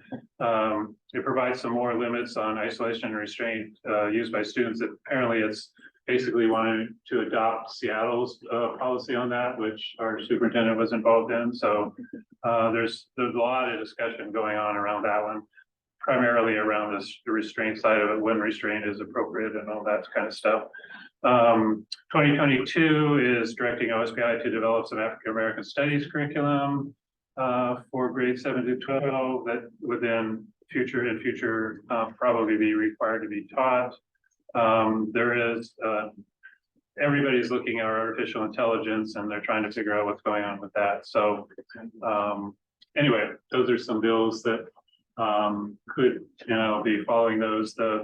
That first one, the doubling the allocation of high poverty, if that one doesn't get out of committee by January 31st, then it's dead. So we'll be crossing my fingers on that one. So that's it. Yeah, thank you so much. Questions? I should mention we'll be superintendent and our two student representatives and myself will be going down to Olympia next Monday, and we'll be talking with our Senator Hasagawa and Representative Berquist and Hackney, and basically talking about the funding dilemma that we're in and all the different ways they could help mitigate that for us. So that's it. Oh, no, I'm always just super thankful to have Director Larson. I'm like, not kidding you guys. I mean, as much time as he puts in and just, it boggles my mind. And I super appreciate you. I want to at least say it at a meeting that you hear it, because I know how much time we're putting in, and this is a lot of work. So thank you. Thank you. All right, so we'll now move to our questions only presentation portion of the agenda. So beginning with our AVID report. Did you want to do the consent agenda? Oh, sorry. See, I skipped something. Okay, yeah, you should have motion to approve the consent agenda. So moved. Second. All in favor? Actually, I do have one question about the, let's see, oh yeah, one of the vouchers, I'm curious about, so we had this fairly big expenditure for a sound system from AT Productions. And that one, I'm just curious where, so we have, for those who may not be aware, we have this idea that we wanted to make some improvements to the Performing Arts Center, primarily the sound system, the lighting system, the seating, and all of that. And we were going to use some of the funding from the leftover funding from our bond that we didn't use to do that. Now, in the interim, we've had to borrow from that fund to keep our operations going. So that PAC is kind of on hold, and I was just kind of So when I saw a big expenditure for the, I guess this was for a sound system that was being, we're thinking of ordering it because it requires a lot of lead time. I'm just curious, is that gonna be, I mean, I saw it on the vouchers as an actual payment. So do we actually pay that? Yes, yes. Okay, It had a 1 year lead time, okay, and a year ago, the estimates for the PAC were coming in around $3 million. yeah, To do all the work. yeah, And we have a little less than $4 million left in the bond. yeah, So at that point, the decision was, of course, we're moving ahead, we'll have the PAC done. yeah, Hoorah. The audio equipment has a 1 year lead time, so the order was placed okay, properly. It arrived not too long ago. We paid it, of course. And then more recently, the bidding process came back, and the cost of doing the PAC came in significantly higher, to the point to where it exceeds all the roughly $4 million left in the bond. Still no problem under normal circumstances, because the extra $200,000-300,000 would be paid out of the capital level, what we call the TAC level. Again, no problems, hoorah. Fortunately, we had to take a loan out, and the loan's not, the interfund loan is not out of the bond fund, it's out of the capital fund, yeah, yeah, Yeah, yeah. I knew that's what you meant. yeah, right, yep, yep, So we have the audio equipment, and when we do move ahead, have the equipment. okay, so is this, can the audio equipment actually be installed there now? Oh, Okay, Yeah, so okay, we have the product in place, it's already, will be installed in the upcoming during spring break. Okay. By that time. So okay, we- so it's kind of independent of other things that were going. Right, so what we're thinking about it was owner purchase, contractor install type of bid, so we did pre-order some of the items for them, especially the items that had a long term arrival, especially equipment, sound system and such. Right, So it was approved to order it on time. It did arrive actually the beginning of December. So we have it. Now, if we are going to think about installing it, I mean, we have a very good equipment to replace the sound system there. So it was agreed on installing it. We will have AT Productions also installing the sound systems. okay, okay, yeah, okay, so we kind of, yeah, went a piece of it, and then we'll have to wait for the rest of it. Yeah. Okay, well, that'll be great for the next theater production, then we can actually do, okay, that's all I want to know, thanks. All right, so all in favor of approving the consent agenda? Aye. Aye. It is approved. Now to the questions only presentation, sorry about that. So we'll just want to go in order here for any additional questions that folks have, so beginning with the AVID report.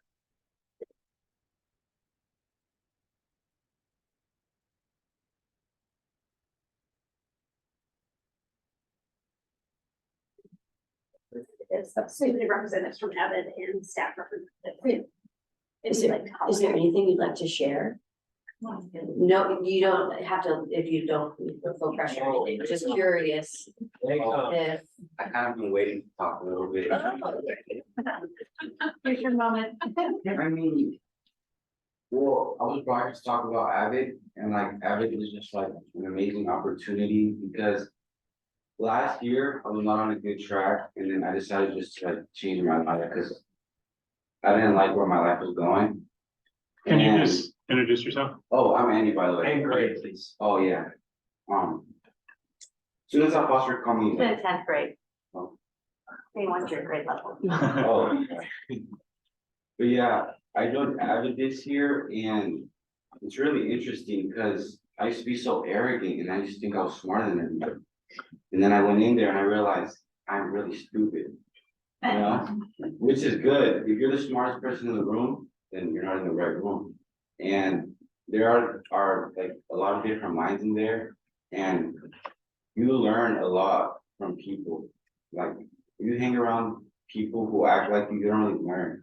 And it's interesting because a lot of people have different views and just think differently, which is good because I don't know, I just like learning, I guess. But yeah, and Mr. Chamba actually great. I don't know what teacher. College career counselor. Yes, college career counselor. She's great. She's actually like my school mom. She's great. Except she doesn't like yell at me and stuff. Yeah. But Avid is just great because as well, my English teacher is also my Avid teacher. And we write so much. I hate writing, but I love it at the same time. It's so much work, but like my ideas, I get to process it. And actually just recently, I made this article. I think I asked 100 students at Foster, and 55% or 65% of them actually use cannabis or nicotine before, and 25 were currently on a type of substance. And like a lot of students answered, well, they kind of gave out a vague answer, just because it's fun. But one student in particular said, well, I kind of dove deep and I realized due to my past trauma, these substances kind of attracted me. And like, I did some research on it, and it wasn't really like much research on it, but it did show that, I don't remember the statistics either.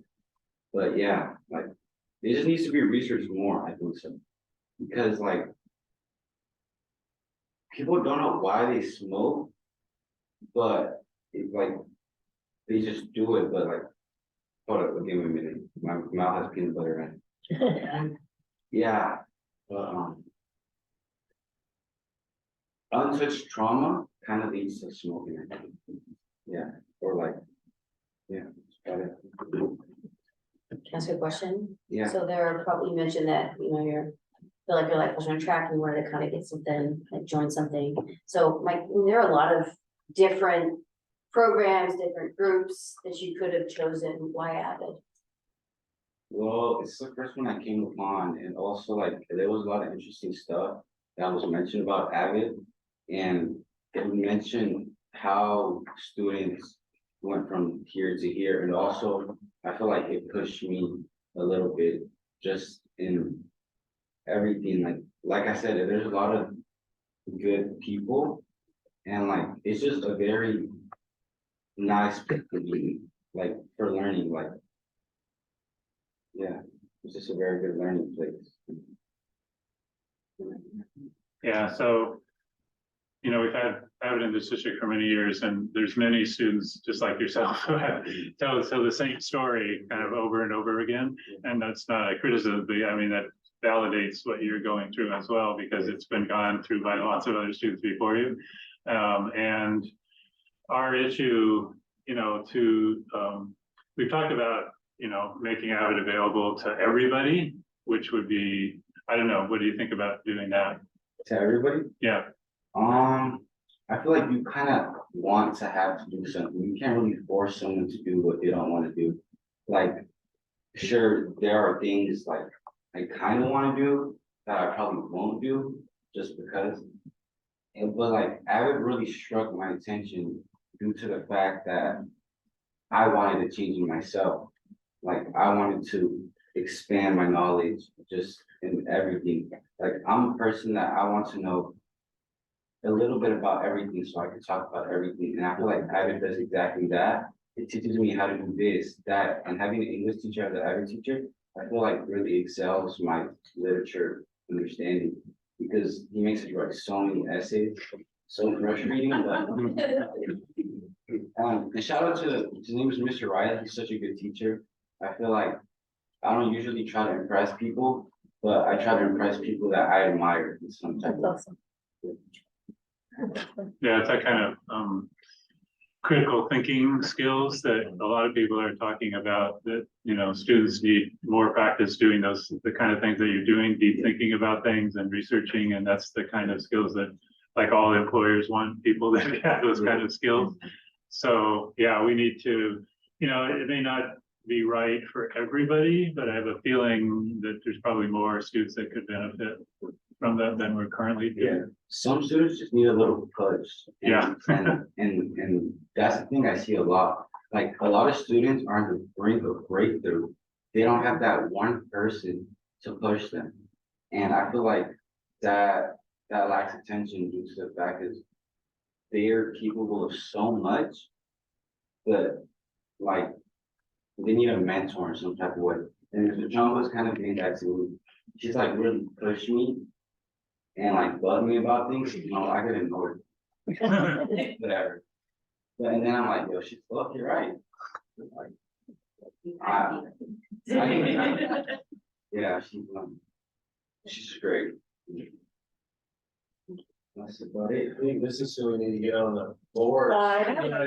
This is what, this is what we need, as young people like yourself, especially what you're doing here. Number one, you articulate yourself so well. You're sitting here and talking with us. I'm very impressed. Just hearing from you and then talking about the passions. And if you want to make more difference, not just for yourself, which is awesome, but if you want to make more difference, this is where a great step to go towards that. I mean, this is what we need, this is what we're looking for. So it would be, if you talk and consider it, it would be great.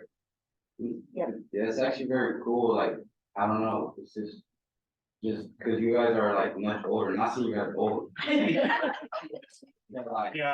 we're all. Spare their feelings. But yeah, it's very interesting because it's a whole new group of people, and I think this is what I need to like excel with this life, honestly. Yeah, and I was just talking to Mr. Chamba about like state council and stuff like that, and like it really piqued my interest just right now. And I want to do that. Well, we will help you do that. And I think I'll be sitting there soon. Yeah. Actually, if he wants to come down with us on Monday. Yeah. We can do it. Do you want to come on Monday? Yeah. We're gonna do a legislative action group, you can get to know us, we'll fight for our district. Yeah, we'll connect with you. So can you? You'll send your information, yeah. So I think this is so incredibly important here for a variety of reasons, of course, but looking at the report and particularly the financial component, right? And seeing here that Avid is funded entirely by ESSER and also is not fully funded, as is most things in our system. I think there's something to protect here. I thought this last time we came to Showalter and, listened to Avid students talk. And I think it's even more true. And I think as we talk about going into our budget discussions, setting our board priorities, thinking about what it is that we need to protect, right? To ensure that we're serving our students in the right ways.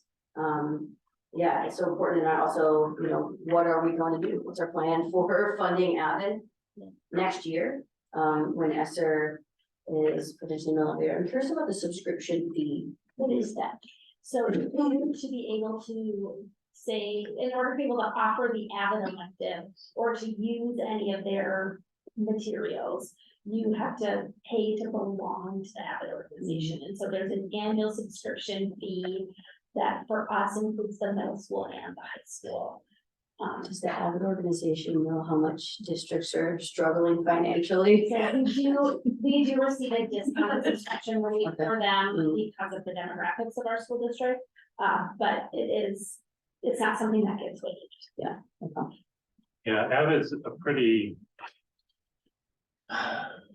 expensive, especially the training. It used to be much more expensive because we used to have to send people down to San Diego all the time to do it. Now they're having their training up in Seattle, which is helpful, but it's still not a cheap endeavor, but it's just it just works.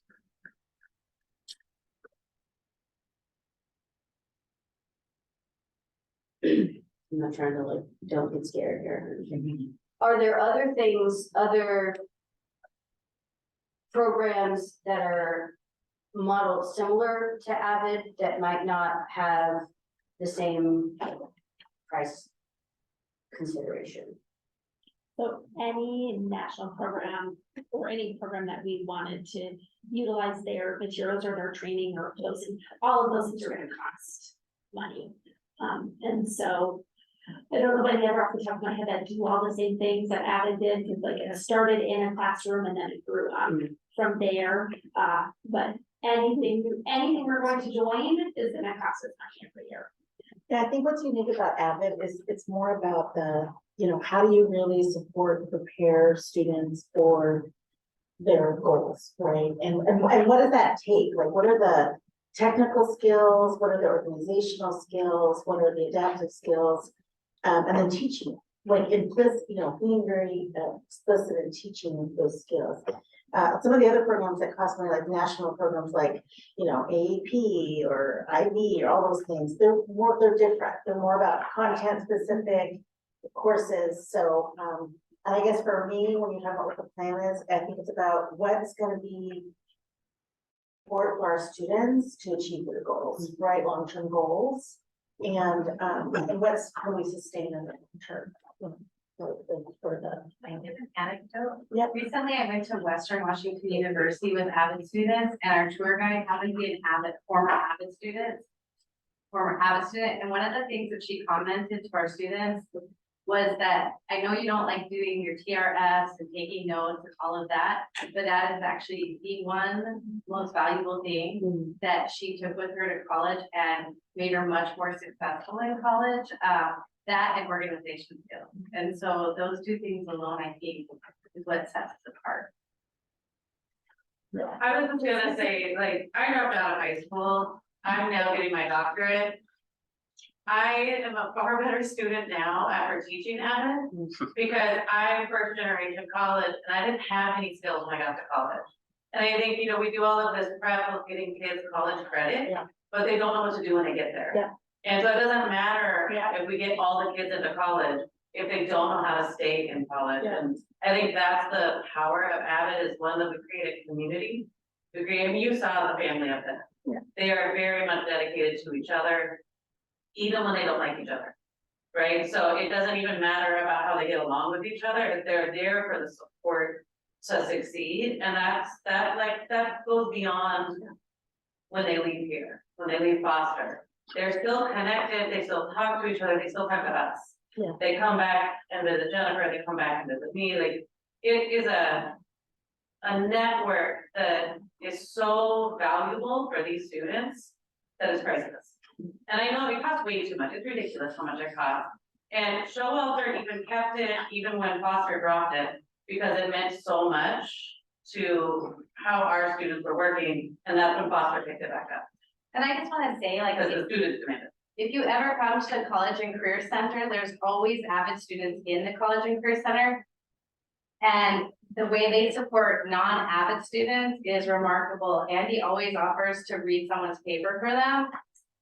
Mostly he's curious to know what they're doing, but like, he always is offering to support other students. And all of my Avid students, some of this for the senior, more they're seniors now. They are in there and they're supportive of other students who are not in Avid. And I've done Avid in different forms when I was in the Highline School District to here, and like, it's just a program that really is, it works in communities like this. It's supportive of our students overall. I mean, I know funding is tight, but I think it's a value add to our community, and sorry. I don't know what you want to talk about, I just will say, Avid is the only program that I know of that includes the MLL students. And it has a very, like, she is our MLL Avid Excel teacher, she teaches all 3 grades, and I will shut up in the record. She wants, but I don't want that part left out, because AP doesn't include MLL students, IB doesn't include MLL students, highly gifted doesn't include MLL students, but Avid does. Yeah, and so the middle, so for Avid, there's, in middle school, there's 2 pathways to the high school, Avid elective, Avid, which Aaron and Dan both teach, and then I teach Avid Excel right now, which is targeted towards like our so-called long-term, multilingual students. And so, and it's specifically explicitly teaching the skills that you would learn in any AVID class, your study skills, organizational skills, kind of like soft skills, along with explicitly incorporating, language instruction, academic language instruction as well. So to help students, better, you know, adapt to the rigors of, a post-secondary world. And so, and my little anecdote, well, it's not anecdotal, there's some data, but last year, I think there were 4 students from Showalter who passed the WIDA test. 3 of those students were in my AVID Excel classes. So correlation does not imply causation. However, I do think that, you know, it is something that is, you know, creating, I think more than anything, like Erin said, it's like that supportive environment, that just kind of, and again, it's all about kind of that explicit teaching of things that many of us here who are part of sort of like a dominant culture, like take for granted, but for many of our students, that is not, it's not obvious. And the AVID Excel students come to the high school, they blend with just the AVID classes, and currently my senior AVID class, every single senior in that class, whether they were in AVID Excel or AVID, have all been accepted to college in some form. And currently, 50 of my seniors have been accepted to I have to give a plug. 50 of my seniors have been accepted to multiple colleges. And they're not picking just Washington State. So we're gonna have our kids all over the United States. But I think AVID at Showalter is school-wide, and so some of the skills that they learned in middle school carried on through high school. And so I really like, I don't know, I just got chills. And so, anyway, sorry, I can keep talking, because I love my job. Congratulations, congratulations to the students, really huge. So feel free, come by the College and Career Center anytime, it is hopping. Did I hear you say Showalter is doing AVID school-wide? They have been, I don't know. Have been. Yeah. Oh, I didn't know that. I know that was an intent. I didn't know that actually happened. So I was gonna speak to that one, Andy said, like, so there's AVID school-wide strategies, planners, binders, organization skills, and then there's the AVID elective, which is more specific and more geared towards first generation college students and students of color, like just, there's very specific parameters that AVID students are. And so, yes, it does make sense to have it school-wide, but it's really targeting the students in the middle who have the full potential to get to college but not the supports. And so it's really helping that kid whose parents didn't go to college to have that knowledge of what to do when they get there. So you're trying to infuse the skills school-wide, but then there's the special AVID elective, which is targeted more toward, okay. And all of our teachers really specifically have taught how to take notes in kind of an AVID style of way. So like say that like it goes beyond just organization, like it's academic, and we partner a lot with the school. We train, the AVID team trains the students, the teachers in different strategies to use school-wide. So what I'm thinking that design strategy, we need to convince the legislature that this is worth funding extra for. And I need to start turning in my head how to approach it. We need to find a legislator. We need to find a legislator who's willing. I mean, we have so much evidence that we've heard over the years that it works. And so, and particularly with, you know, the demographic that we're working with. And so if somebody there cares about the demographic and closing the gaps, then, you know, we have the answer if we have some more money. We have a big supporter for you from the state level, and Erin Jones, that used to be a teacher. So I would say get her to help you be a spokesperson. Yes, She's okay. like a lot of time. Yeah. She was also on here on Tuesday when we were. I also just wanted to like point out that I am like advocated for programs like College Success Foundation, Outward Bound, and things like that to come to Tukwila. And I get a really long no answer because I think our district is small and they're not willing to really invest in us specifically, but I've advocated to have programs like that. We have Gear Up because I advocated for Gear Up, and so AVID is the one thing that we have consistently. And so I just want to say, I did have that advocacy program that don't want to come here specifically, even though I tried.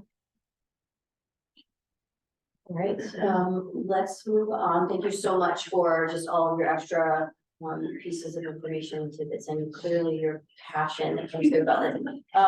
By the way, you didn't have to convince me, but it was really looking for all those things. All right, so discipline data. This was intended to be on our work session last time. Brought it back today. We did put it in a questions only presentation, but we can certainly dive in a little bit if there are some specific things you all want to dive into.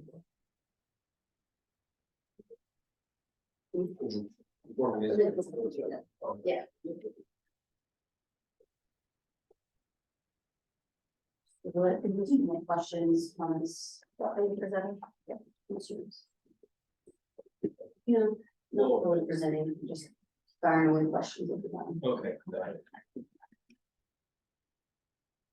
I guess the, yeah, I'm just going back to it, so we had the questions from last time, This report was originally submitted in August 8th, 2023. okay, yeah.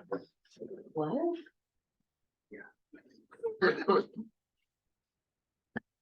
So I'm kind of interested in how the Swiss, so this was presenting using the data that's going to Skyward that was fed from Swiss. Yeah, Cedars data. But it's the data that OSBI requires as Correct. opposed to, Swiss has much more detailed data, and so for me, that's always been, I mean, Brett talked about it a little bit, I mean, when we're looking at discipline data, and this, I guess, is a question for the schools maybe, but you know, you can do things like the breakdown here, so, you know, where are the incidents happening, the referrals, you know, are they happening in the classroom, are they happening in the hall, are they happening at recess, because that allows you to narrow down or where the, you know, like he was saying, so at Showalter, the problem is, you know, hallways, bathrooms, much, you know, that kind of thing, and then going from there, you know, dissecting what's going on there and what can you do.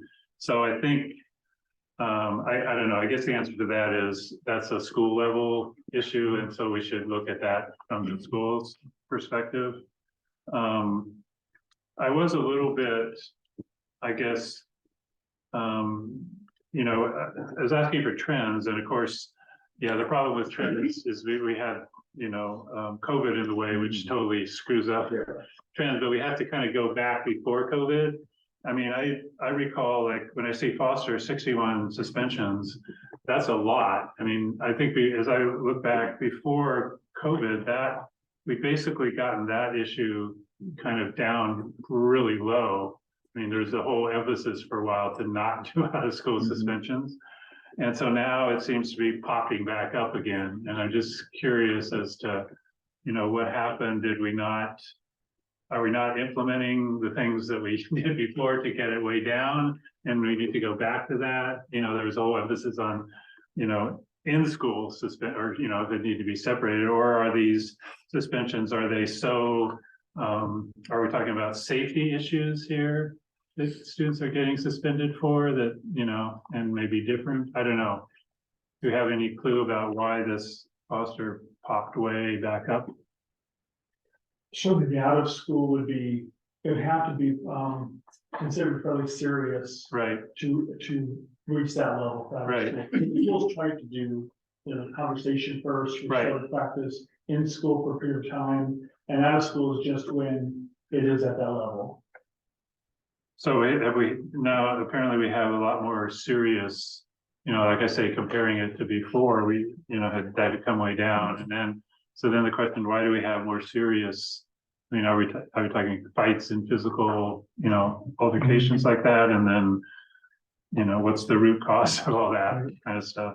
Because yeah, I did see fighting with major injury. Yeah. One thing we're doing is part of our process when Dr. Pedrosa and I and Dr. Dino, we convene our principals at February and March meetings, our regular training meetings. We're going to be looking at all the relevant data, including the mid-year iReady data, which will be available by then, and also discipline data, attendance, all the elements that go into successful student experience. And like I said, we see outliers like these, you know, the bar graph shows a very large line in one particular area. then that's when we just look at, digging in, like you said, find out what could be the root cause, and then what will we do about it to address that. Yeah, I guess that, so at some point, I guess I'd like to hear what the outcomes of that. I mean, I see like elementary, there's a lot of admin students, so, you know, I look at Tuckwell Elementary has a whole bunch of offenses, but most of them are, you know, referrals, I guess what it's called, and then the question becomes, okay, if you're referring to the office, the question is, don't teachers have the training to deal with it? Because I know, and you know, ideally, teachers will be able to deal with issues in their classroom without sending, because, you know, referrals can start putting things in kids' minds about, you know, whether they belong or they don't belong and things like that. So, yeah, I guess I'm just, you know, at some point be interested to understand what's behind some of these numbers. Yes, and you know, part of that will be part of a whole refresh of our student input plans, because that data will help decide how schools will revise their plans. Part of that will, with the social emotional learning aspect, which is all this is included, is what will become a refined part of their school planning to address that. Okay. And also to build off about what Director Larson just said about 61 suspensions are fostered for like more serious reasons like violence. I wonder, like, as of now, are there like any different support or initiatives to like stop like repeat offenders for like suspensions, like before you have to resort to like another suspension? Is there like anything like in between to like deal with it? I would say typically what happens, and us having been kids for 18 years, you always want to check, you know, when you talk with the student first who's done themselves in this trouble, you talk about what would be better choices, and usually at that moment, they might not feel like talking about that as they're still highly emotional. But then when they come back, or the re-entry plan is to talk with the student again, sometimes including parents when that's possible, and talk to just not to rehash the problem, but it's a restorative kind of process of, we want you back in because we know you have great potential. And let's talk, what do you need to have in place so you feel like you're included, you're welcome back. We know a lot of kids, it might be they dread coming back because they feel like everyone's gonna be giving them a stink eye, and they'll be seen as like something's wrong with them. So it's really important to us to make sure that no kid feels like we see them that way. But I will add, in really serious cases, if there's something pretty egregious that happened, but some harm, right? Or something that involves police action, and then the school's welcoming back. In some cases, you have to do a safety plan, right? And that includes the family, it includes the student. It might include a staff member who actually who's involved in, you know, that the student identifies as a safety for them. Because the goal is sometimes you have to support that person, right? There's choices that they need to make. And so as appropriate, you want to make sure that a safety plan, especially if it's decided that a safety plan is needed, we want to make sure it's also an assurance to the students that we're going to be monitoring this, right? We're not just going to assume you come back and, you know, because obviously, and it's back to root causes, right?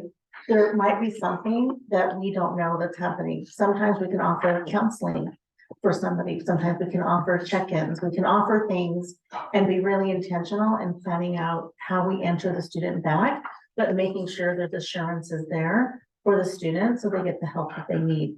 And in most cases, they do work, right? Most cases they do work. On a rare occasion, sometimes they don't, but most cases they do. Okay. Yeah. I want to thank you. I want to go back to Director Larson's line of inquiry. When we see these spikes, now, you tell me this report is from August, but I didn't hear an answer to what did you discover as the root causes? Right. Here we are in mid-January. You're telling me we got these spikes in August and we don't. So I would like to hear, and I'm not putting you on the spot, I just want to, we can track trends. My old years as an administrator, sun comes out. There's some behavior trends. Homecoming time, behavior trends. Yes. So when I see these giant blue lines on the bar graph, I was hoping to hear a response of, here's particularly when you see fights without injury or with injury in the elementary. You know, how much of that is some of the challenges of re-socializing those elementary students who probably started school in a pandemic. Yeah.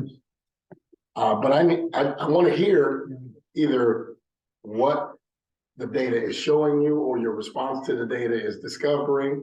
I didn't hear any of that. I would like to hear that. And then, because then you can track those trends as they move from the elementary to Showalter to Foster, not necessarily labeling behavior, but you can track the trends. So I do want to hear. I do want to hear why incidences of violence, if the response is showing that it's been referred to the office and they're unpacking what's going on, is there a pattern of the students? I see of course, I see the bar charts that say the Black and browns are higher on that. What role is that playing in it? What role is that playing in how we respond to that? If you have consistent students from other schools coming up to your school, at what point do you ask the question what this is about? And we'd like to hear that. Maybe it's just me, but I heard Larson ask it as well. So what have you discovered? Sure. So we'll know what we're looking for. Yeah, exactly. And that so far, the analysis, every principal would be able to tell you each of their students who had a significant discipline response. I'm sure that off the top of their head, they could tell you what they found out it was because they dig in at the time. But so that would be case by case. What we're doing this season right now is out of the midpoint of the school year is looking, like you said, the trends. Yeah. So you don't have the trend information because you haven't done that process yet. But that would be, you'd be able to do that at a future meeting. That'd be not a problem.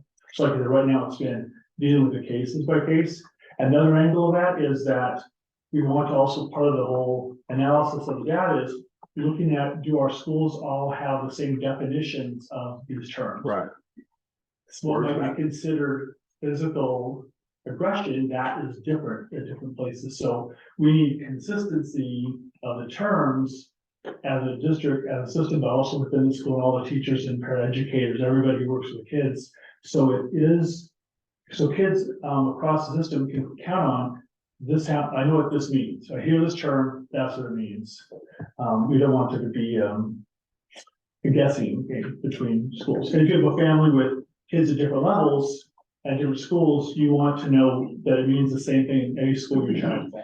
Can you share a little bit with, because we have 2 new board members, so they weren't part of the presentation with Belong Partners, which is the one we've been really intentionally working with. Can you share with the entire board a reminder about so let's using some of this data, what's some of the work that each school is doing with Belong Partners in their schools? Sure. Principal Christopher, could you come up and share a little bit about what's going on with the shoulder for that? Michael and I both have been working. That's great. That's helpful. When we first started looking. Sorry to put you on the spot. It was, they were sound discipline that changed their name from Long Partners, which makes a lot more sense. They've done a lot of work with our staff as a whole. We, over the course of the years, we've been partnering with them during early release time to provide training to the staff. Kind of one, we were looking at like escalation cycle, helping staff to recognize when people are escalated and where their minds are and how their brains are flipped when they get there and like strategies for them to actually use in the classroom. And just like day-to-day practical things. I think that's what those teachers appreciate the most. Some of the work we're doing with Belong Partners and which has also been included with the work that we're doing around ruler and dailies. This year I've invited Belong Partners is working with our MTSS team, multi-tiered systems of support, as well as, which includes PBIS and right now behavior intervention. Yeah, behavior intervention supports. And looking at areas like, for instance, we've been doing some work around our school-wide discipline plan, making sure that we have clear language and what that looks like, clear language that's also linked to our discipline referral. I know there was a lot of work done last year with revising that so that there was a more or less universal tool, if you will, across all 5 schools in the district. Trying to get that common. That's common language, yeah, and there's still some things that that we're ironing out. It's a process, and I know for myself, being a second year principal, coming in and looking at different systems and how we can change them to best serve students is ultimately my goal. So, and it was interesting. I mean, Quebec had the lowest number of recorded offense of 20, which is. I mean, I don't think that would have anything to do because I was a district behavior specialist. For 7 years. So really, you know, we take one of the approaches that my school teams take is that we look at discipline as learning opportunities. We don't look at it as punitive. It's, you know, it's our job to make sure that our students are going to get what they need so that when they move on to middle school, which is going to be their next step in their educational career, so to speak, that we're giving them and we're preparing them for that. And also giving them opportunities to understand that the things you learn today, not only about math, reading, and writing your academics, but also interacting socially and what that looks like, right, is really important because the consequences are much different in the real world, right? It's our job to make sure that you are prepared and have those skills. Yeah, I mean, so really the definition of discipline is to teach. Yes, right? absolutely. And you know, often in a school setting, that is not the case. I mean, there are a million reasons as to why that might be. I think, you know, I want to lean into a few things. One, I'm really curious to know Tukwila Elementary having the biggest number of recorded offenses, but yet the smallest number of suspensions. Why? What is happening between the incident and the potential suspension, and what is actually helping bring some restorative and some teaching there? So I'm curious about that. The other thing I'm curious about is this leading into this idea of definitions. Yes, I understand things take time, right? It takes time to move, you know, minds and ideas around discipline, but I've been asking about common definition around what we mean by inappropriate behavior since I've been on the board. We have to get a grasp on what we understand inappropriate behavior to be and to not be, because that particular thing is where the most bias is going to come, and the most bias particularly against young Black boys, right? So we have to figure that out. We can't just keep putting it off and saying we'll get there when we get there. You know, I think another thing I'm curious about is what specific professional development or discussions, because not just professional development, because that's only as good as the people engaged with it, but discussions and reflective opportunities to other understanding of bias that's inherent in discipline. Yeah. Because if we don't do that, these numbers aren't gonna change. They're not gonna change. No matter how much we move away from punitive, from suspensions, these are still not gonna change, because what I believe to be inappropriate behavior is influenced by my bias. Unconscious and conscious. And that's true. Same for violence, right? Something that I perceive as violent, and let's be real, how violent can an elementary school student really be?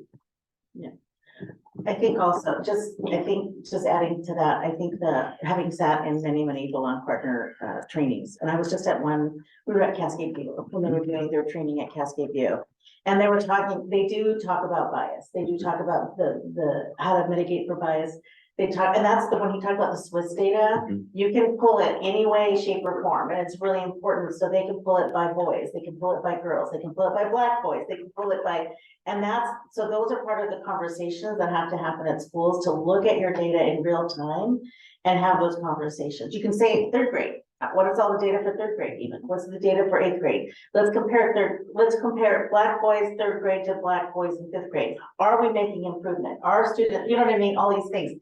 And so they talk about de-escalation, they talk about bias, they talk about restorative practices, they have these conversations, and it is a process. It is a long process, because what you're trying to undo is behaviors that have been, and I'm not speaking kid behaviors. I'm saying adult behaviors. So given, you know, Belong Partners coming in, right, and helping, that's great. So then where is the continued discussion? Yeah. Right? So maybe it's an ongoing community of practice that you develop around where we just sit and we talk about our own biases, right?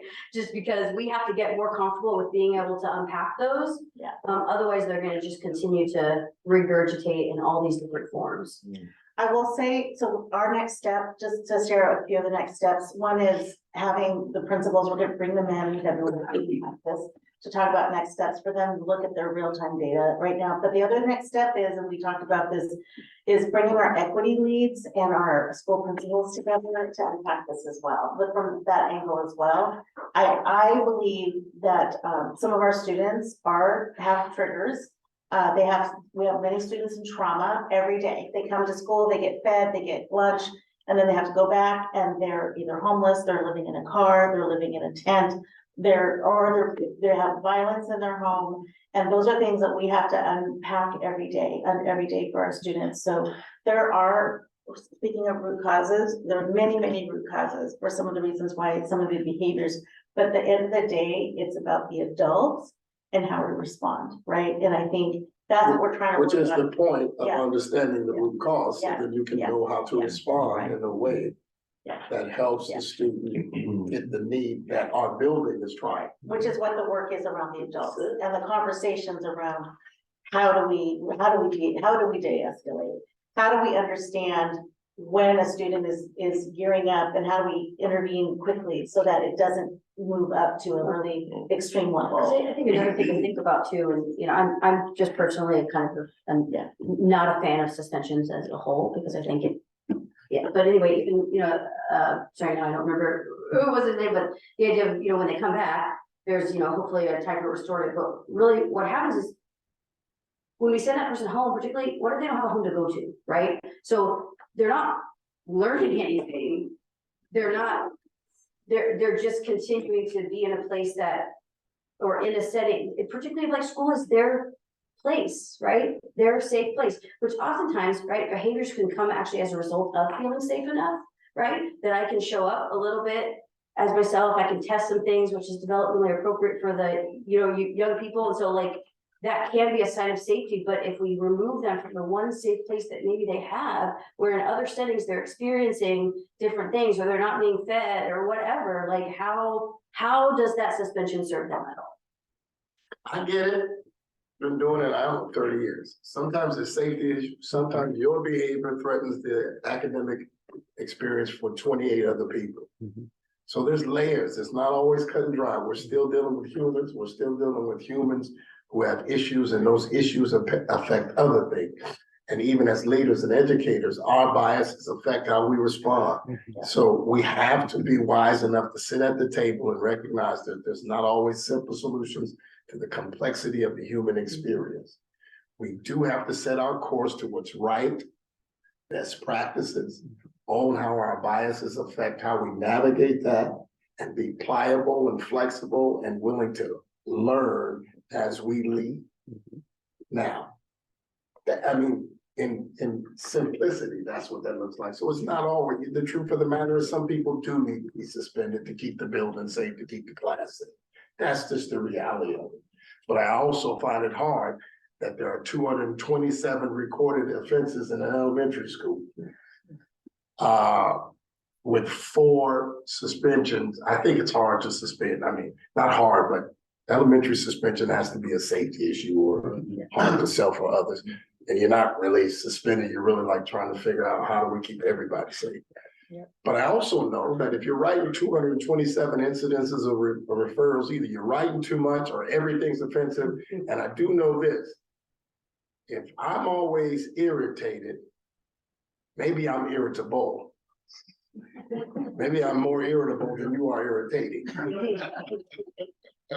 Right? And so at a certain point, this is what I mean. Okay, let's look at this. So we want to be better at delivering education. And you don't deliver it in a monolith, and equity deals with getting everyone what they need in the scope of what's reasonable, not everybody the same thing. So these numbers should help us do that. And as a board member, I want to have honest, courageous conversations on how to move that along. And if my patient gets short with the nonsense, it's because that's not why I'm here. It's 8:20.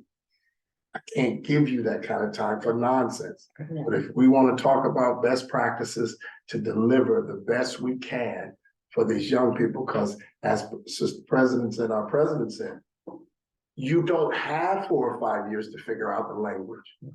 You're an elementary principal. By the 4th grade, if the ambiguity of the language is labeled that young black or brown boy or got him or her in that spiral, by 4th grade, their future is decided. While we sit in here and figure it out. They're not even out of elementary in the 4th grade. So we don't have 10, 15 years. You got a 3rd grader that's counting on you, us, to figure this out. And be honest and open enough to say, we got this part, we're still working on that part, let's see how it goes and we'll figure out. But we can't come and say, we don't have it yet. That, whose clock are we on? And the high school principal, you got 4 years at best. And 2 of them will shape the whole thing. By the mid of that sophomore year, that student, male, female, or unidentified, will decide if they are going to finish high school. And he's got to get out of state. There's less resources to go get them when they decide not to. Not everybody's Aaron Hurd. So this is why this is important. And so that's why I was asking, let's figure out, because like 2007, the economy crashes. Incidences go up because the students are affected by the stress. Now, no one's coming into the referral room meeting with Brother Dragonoff when he was the principal and saying, well, I beat up little Johnny because my parents can't pay the bills. That's not how that comes out. But if you mark the stock market trends, the employment rate, and the incidents in the schools, I bet you'll find a paralleling line. That's my assumption. That's the work I wanted to do. Yeah, so is looking at the trends of the data when they popped up. I'm guessing, I'm just gonna say, the first thing one of your students said to me on Tuesday was, my principal got hurt. Right? I'm sure that is causing stress among your students and your staff, right? So I'm sure that means incidences and stress will go up.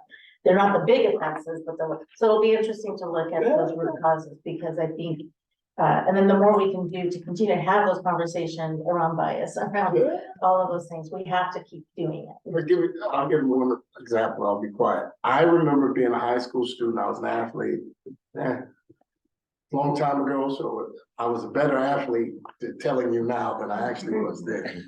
The stories get better. But I remember we lose on Friday. My teachers knew. They knew. They just knew that I wasn't gonna come in my best version of self. There was some, I'm gonna show up, I'm gonna do some work, but you got a 15-year-old, 16-year-old that lost. That affects it. So could Mr. McDonald just drove me into the ground? Yeah, something ugly would happen. Not to him. I'd found somebody. But at the same time, I still had work to do. So even subtle understandings of what impacts what shows up in the moment. So those are the things we're talking about. And yes, I think we need to unpack those. I don't think you need to wait another 6 months. If this came out in August, we're in mid-January. We should have been looking at it each quarterly, and then at the end, you can compare what the quarterly reviews are. I just want to add this piece. We don't have time, you're right, but we also don't have time with our staff. We have one staff meeting a month, so we need more time to, have opportunities to work with the staff to discuss data, right? Because we don't have the time, and so I'm hoping that this is a bargaining year that we can bargain some of that time and some more time in with our staff and start unpacking more of this stuff. If you want to have anything to that. I would echo Michael. I know that our union partners are listening to their folks to find out where their priorities are at right now, and I think it's really important for us to also really be clear about the things that we see as a need from the leaders of the building. And I think, at one point in our years here, we had a lot more time to be able to work with staff and for different reasons that we don't have that model anymore. But I think we need to get back to a place where we have the opportunity to stay connected with them and follow through, like Director Hoover was saying, we have to be able to follow up. If Belong Partners comes in and works with the staff on a component, then we need to be able to have that time to be able to follow, carry that work forward on a consistent basis. Same thing with even PLC type of activities.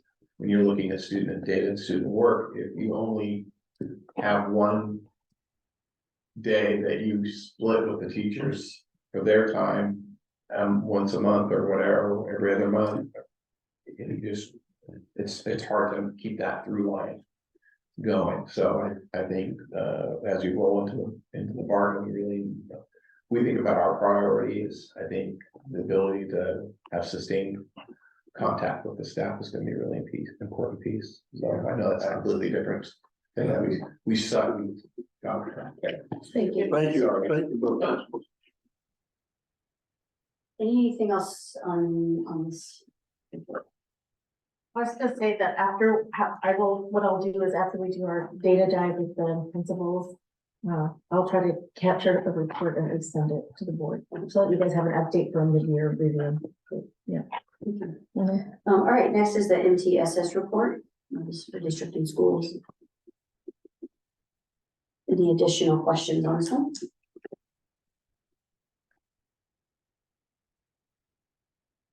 Next is the enrollment report for December and January. Any questions here? So I guess the one, I made this request before, but it would be nice to have, and we used to have a report that had the free and reduced lunch percentage on here. The reason I bring that up is been watching for years that, the free and reduced lunch percentage is so critical to so many of our funding streams. Including I was talking with Aaron about like that national board certified teachers we heard about tonight. They get a certain bonus amount from the state, and they get an extra bonus if they're working at a high poverty school. And a high poverty school is defined by its different levels. I think for elementary it's 70%, I think I'm thinking 60.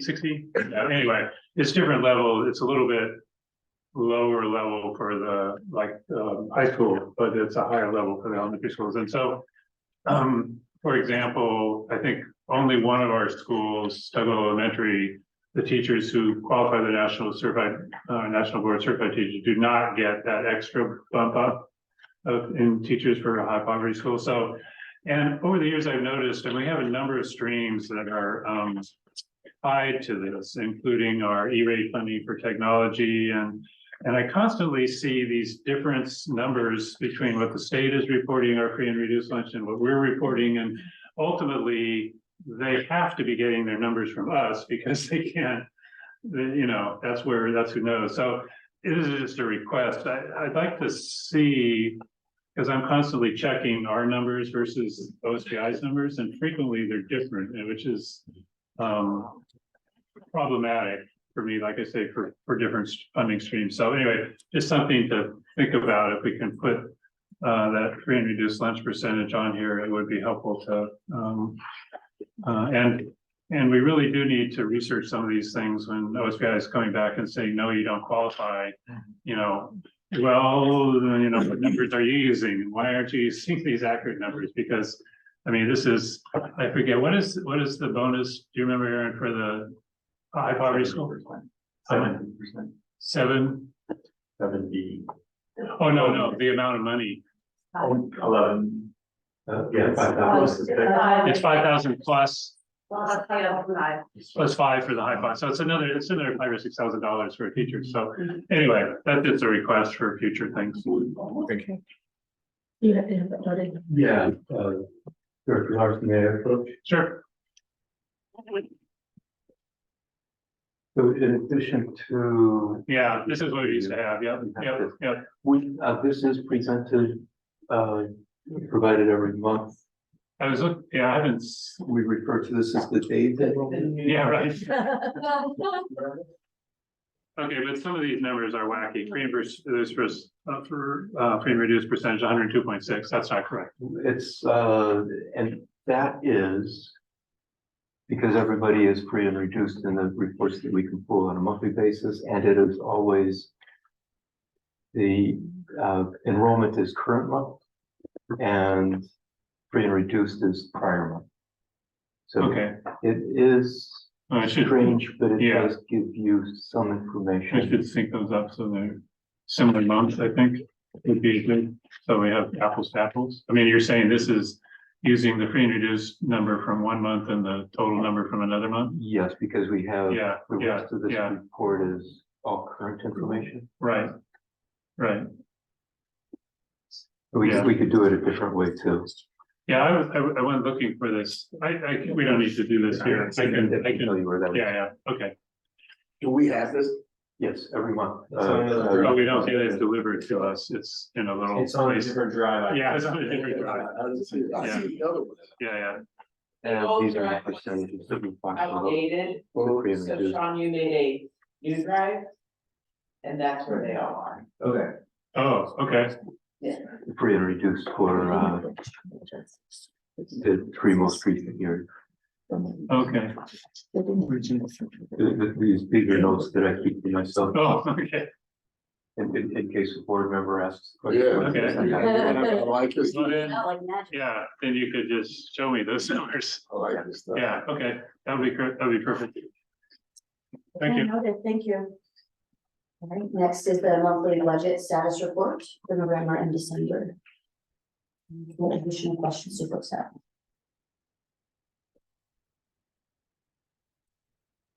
So I guess in answer to the question, are we in binding conditions is we don't really know, or we are kind of.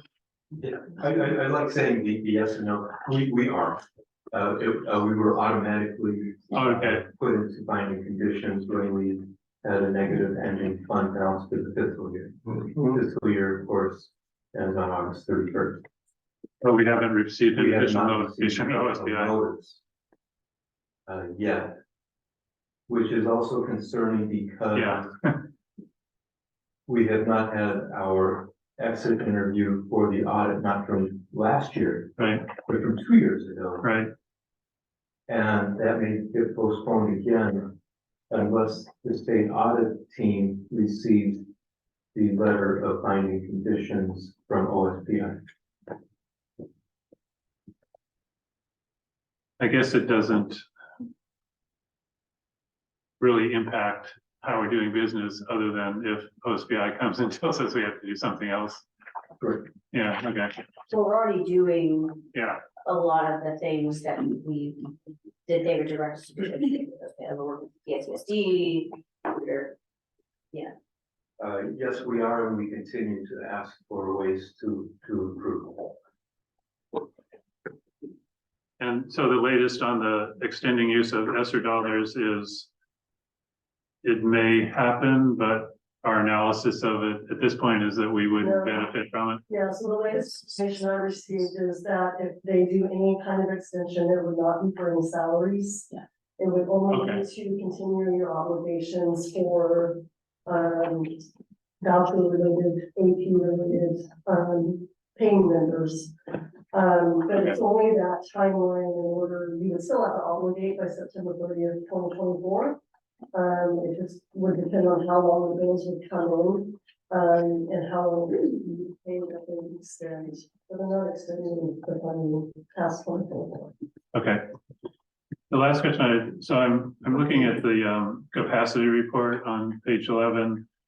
I think it would be a little helpful, especially for the new board members, to talk about what capacity is, when we go to budgets, and because it's interesting little phenomenon that we have in school budgets. Yes, and could we bring page 11 up on the December monthly budget status report. And more for Charlie, if, or anybody that has worked in an area, they created a budget for the following year because their bosses have said you need to create a budget. And if you're in charge of a profit center, sometimes they let you budget a small amount for contingency. Yeah, keep going. And that's what we're looking for. So for school districts, the term capacity is the same as contingency. Okay. So if you were budgeting a contingency in case something that you don't know about goes wrong, we just call that capacity. And when I say school districts across the state, we use that money for things that we didn't know about, for programs that end up costing more than they should have, and things like the levy election costs that are incurred by the school district that were not in the budget at all. Okay. The things you don't know about, things that you didn't fully budget or forgot to budget. In addition, for school districts, there are grants that we are eligible right now that we didn't know about. They weren't in the budget. So if we get a grant, and for example, it's $500,000 in revenue, part of that deal is you have to spend the money. So we have to get that $500,000 in expenditures. That comes from contingency / capacity.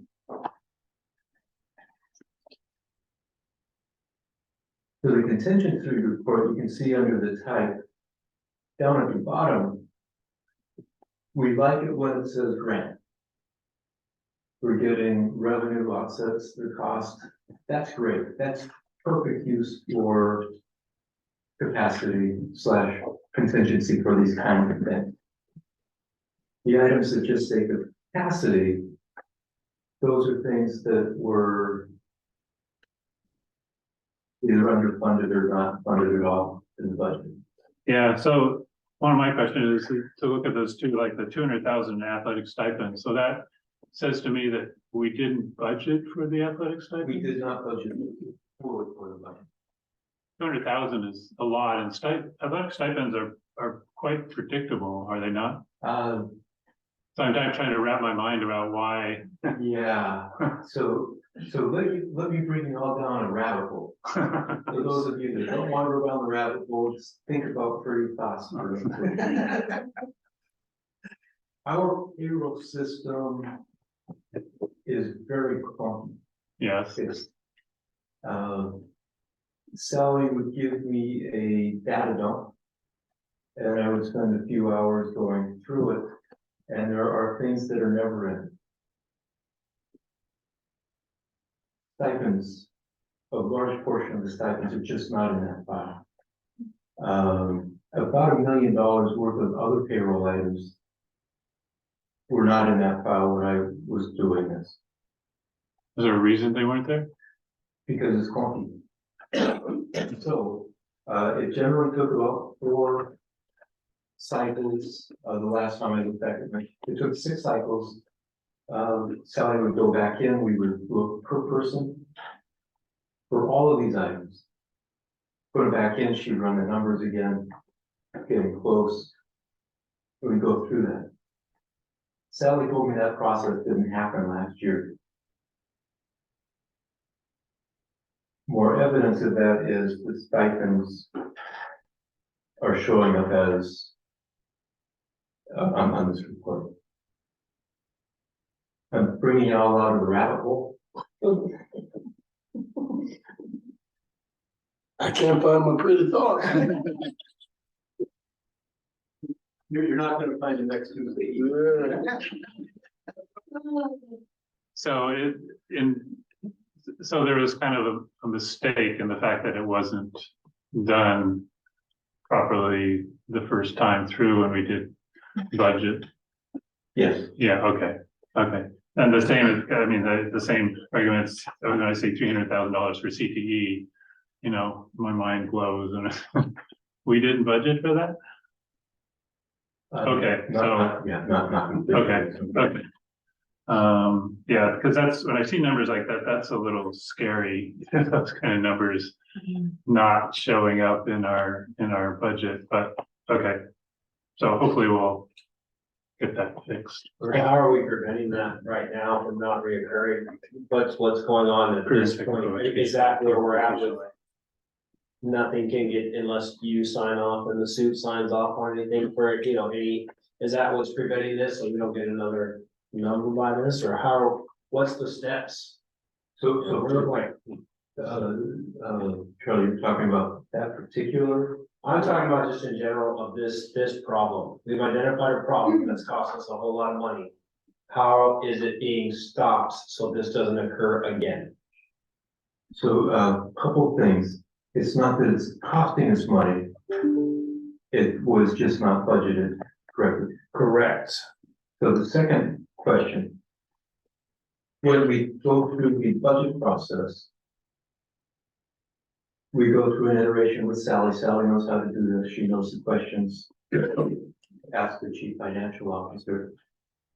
Because Sally and I have gone through this at length with frustration on this point. The chief financial officer and Sally will go through the iterations back and forth. We'll create the payroll budget.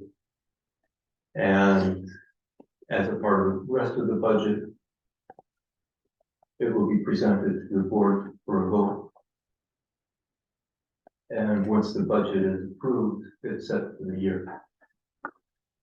This year is a unique year because we are in binding conditions. We are required to do a full-blown budget in the middle of the year. And that work will happen in the spring and will directly into the budget for the following year. So we have an opportunity this year and this year only to create a budget that fixes that piece. And prevent it from happening again. The preventing it from happening again is the diligence between whoever is in Sally's seat and whoever is in the CFO's seat. And the system that's in place that's clunky, is that gonna remain clunky? Or As long as the state sits on the system that it currently has. Okay. It's possible. So this is not unique to Tukwila. This is a problem across all districts. They're having the same clunky system that we're dealing with. Yes. Well, the smaller districts. You have the very, very large districts that run their own systems because they're too big with the current system that most of the districts are on. Somebody like Seattle does not utilize the same system as Tukwila, because of the sheer size and the complexity of that school district, so. That's another whole complaint. Yeah. That for years with OSBI, they need to fund an up-to-date financial system for everybody, but the state doesn't want to do that. Well, but the impact of this really is that we were getting reports earlier that were under or overstating how much money we had because these things were not accounted for. And that's why, I mean, when you came in, you know, all of a sudden our balance, you know, went down because of things like this, right? correct. Yeah, okay. Just like anybody that has a craft. When I came in, there were a handful of things that I just looked at. And I kind of had that suspicion and, you know, like, this was one of the first things that I looked at. Checked in with Sally. And confirmed that the numbers showed it. Checked in with Sally to process, you know, Okay. how that happened. So I guess the only other thing, so one of the things I may be looking at on these budget reports from you is I go to the page that says how much for the month, how much did we spend, and then how much did the revenue come in? And right now here for December, again, we have a negative, we spent more than we took in revenue. So I'm looking for a turnaround. I mean, hopefully between everybody, we got some kind of plan to turn that around, right? Yeah, okay. That's what we're doing, yes. Yeah, but just as far as, because my only concern is, and to your point, is if we're going to make decisions for budgeting and funding and doing stuff, if we don't have the accurate numbers for 3 or 4 months, and then we have a deficit here, I mean, we're talking jobs, people's lives, giving it to, best to our kids and our students that are here. How's that, we're not doing that very well. And so I just want to know how, obviously you have a big job in front of you being our new CFO in there, but it's, how quickly we can get the information, because with the information, we can make the best decisions, right? And if we're 3 or 4 months back, then how can we spend money? How can we know where to put it? If we think we have it and then we're spending it and it's not really there, then we're back right where we were, right? And then we have to run it at 6%, correct? Right? So that we're always over. So I just want to make sure that I hate when I hear clunky, you know what I mean? When I hear that term clunky, and that's our best and only option is we wouldn't say that to our kids. You know what I mean? We wouldn't say it to our students that that's our only best option. You know what I mean? So it's tough for me to see us run as a district, but that's our best here is, it's gonna be clunky. And so obviously your position is critical. And your communication with Sally that's in there is and quick so that we know to make the right decisions. Can we look at page 4 on this report? In my opinion, the graph on page 4, the chart on page 4, is the most important page in the monthly budget status report. There are other items that are important, but this one especially in the financial condition that we are currently in is the most important one. It gives you the current data. And these are actual dollars in, dollars out. Versus the budget, which has its own problems in most companies and with the budget that we currently have. Black line is current. You can see every year follows the same trend because of the way that the money comes in. And the black line will continue to lay behind the red line. What I'll point out next week, but I'll point out again today because it's so important. If you look at the gaps between the yellow line and the green line, and the green line and the red line, the gap got larger at the end of the year. We're currently year to date at a run rate that is lower than the curve that we were on. We've hit an inflection point.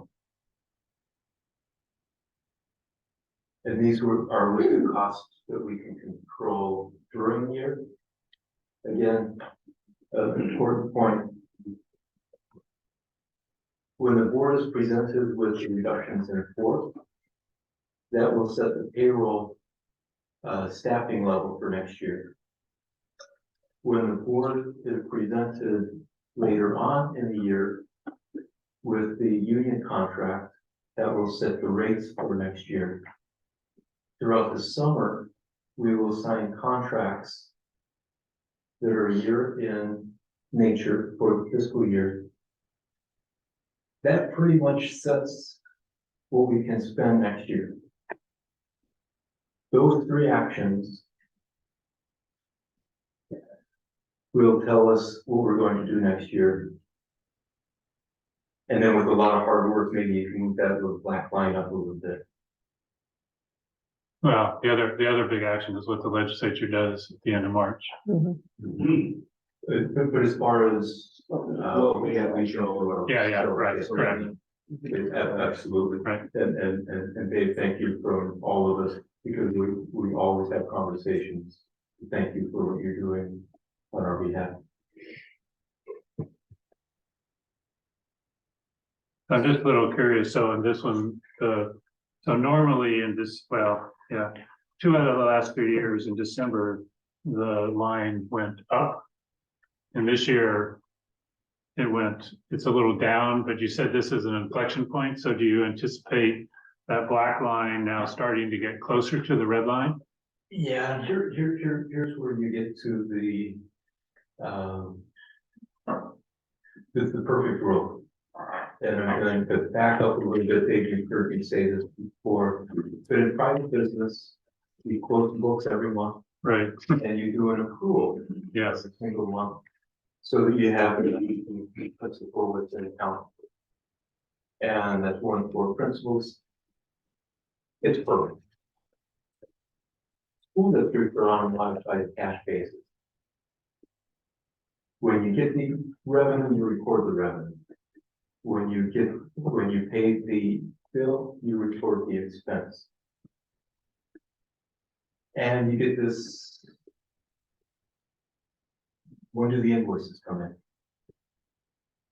So throughout the year, every year, you get a little bit of that going back and forth. Mhm. And that explains why there's a little bit of jiggleness in one month over another.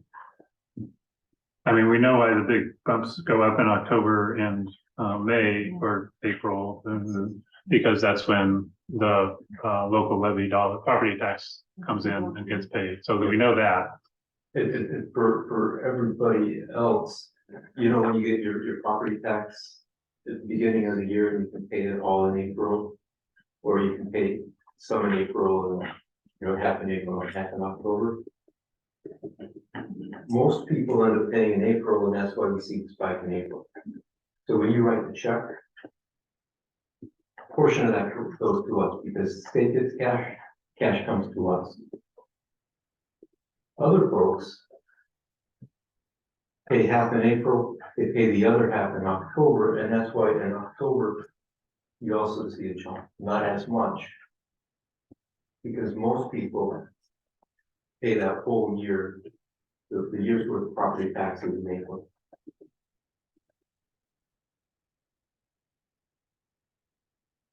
So my thought is just noticing time and Yeah, considering we're having that we've got yeah. a 3-hour session Right. next Tuesday, it is budget, everything. Are y'all okay if we move past this and jump to our action items? All right. So with that, we'll do our first action item, which is approval of the human resources staffing report. So moved. All in favor of approval? Aye. Aye. Next is approval of a field trip for the WIAA 2024 cheerleading championship. Good cheerleading team. So moved. Second. All in favor? Aye. Aye. Next is approval of out-of-state travel for the ASCA.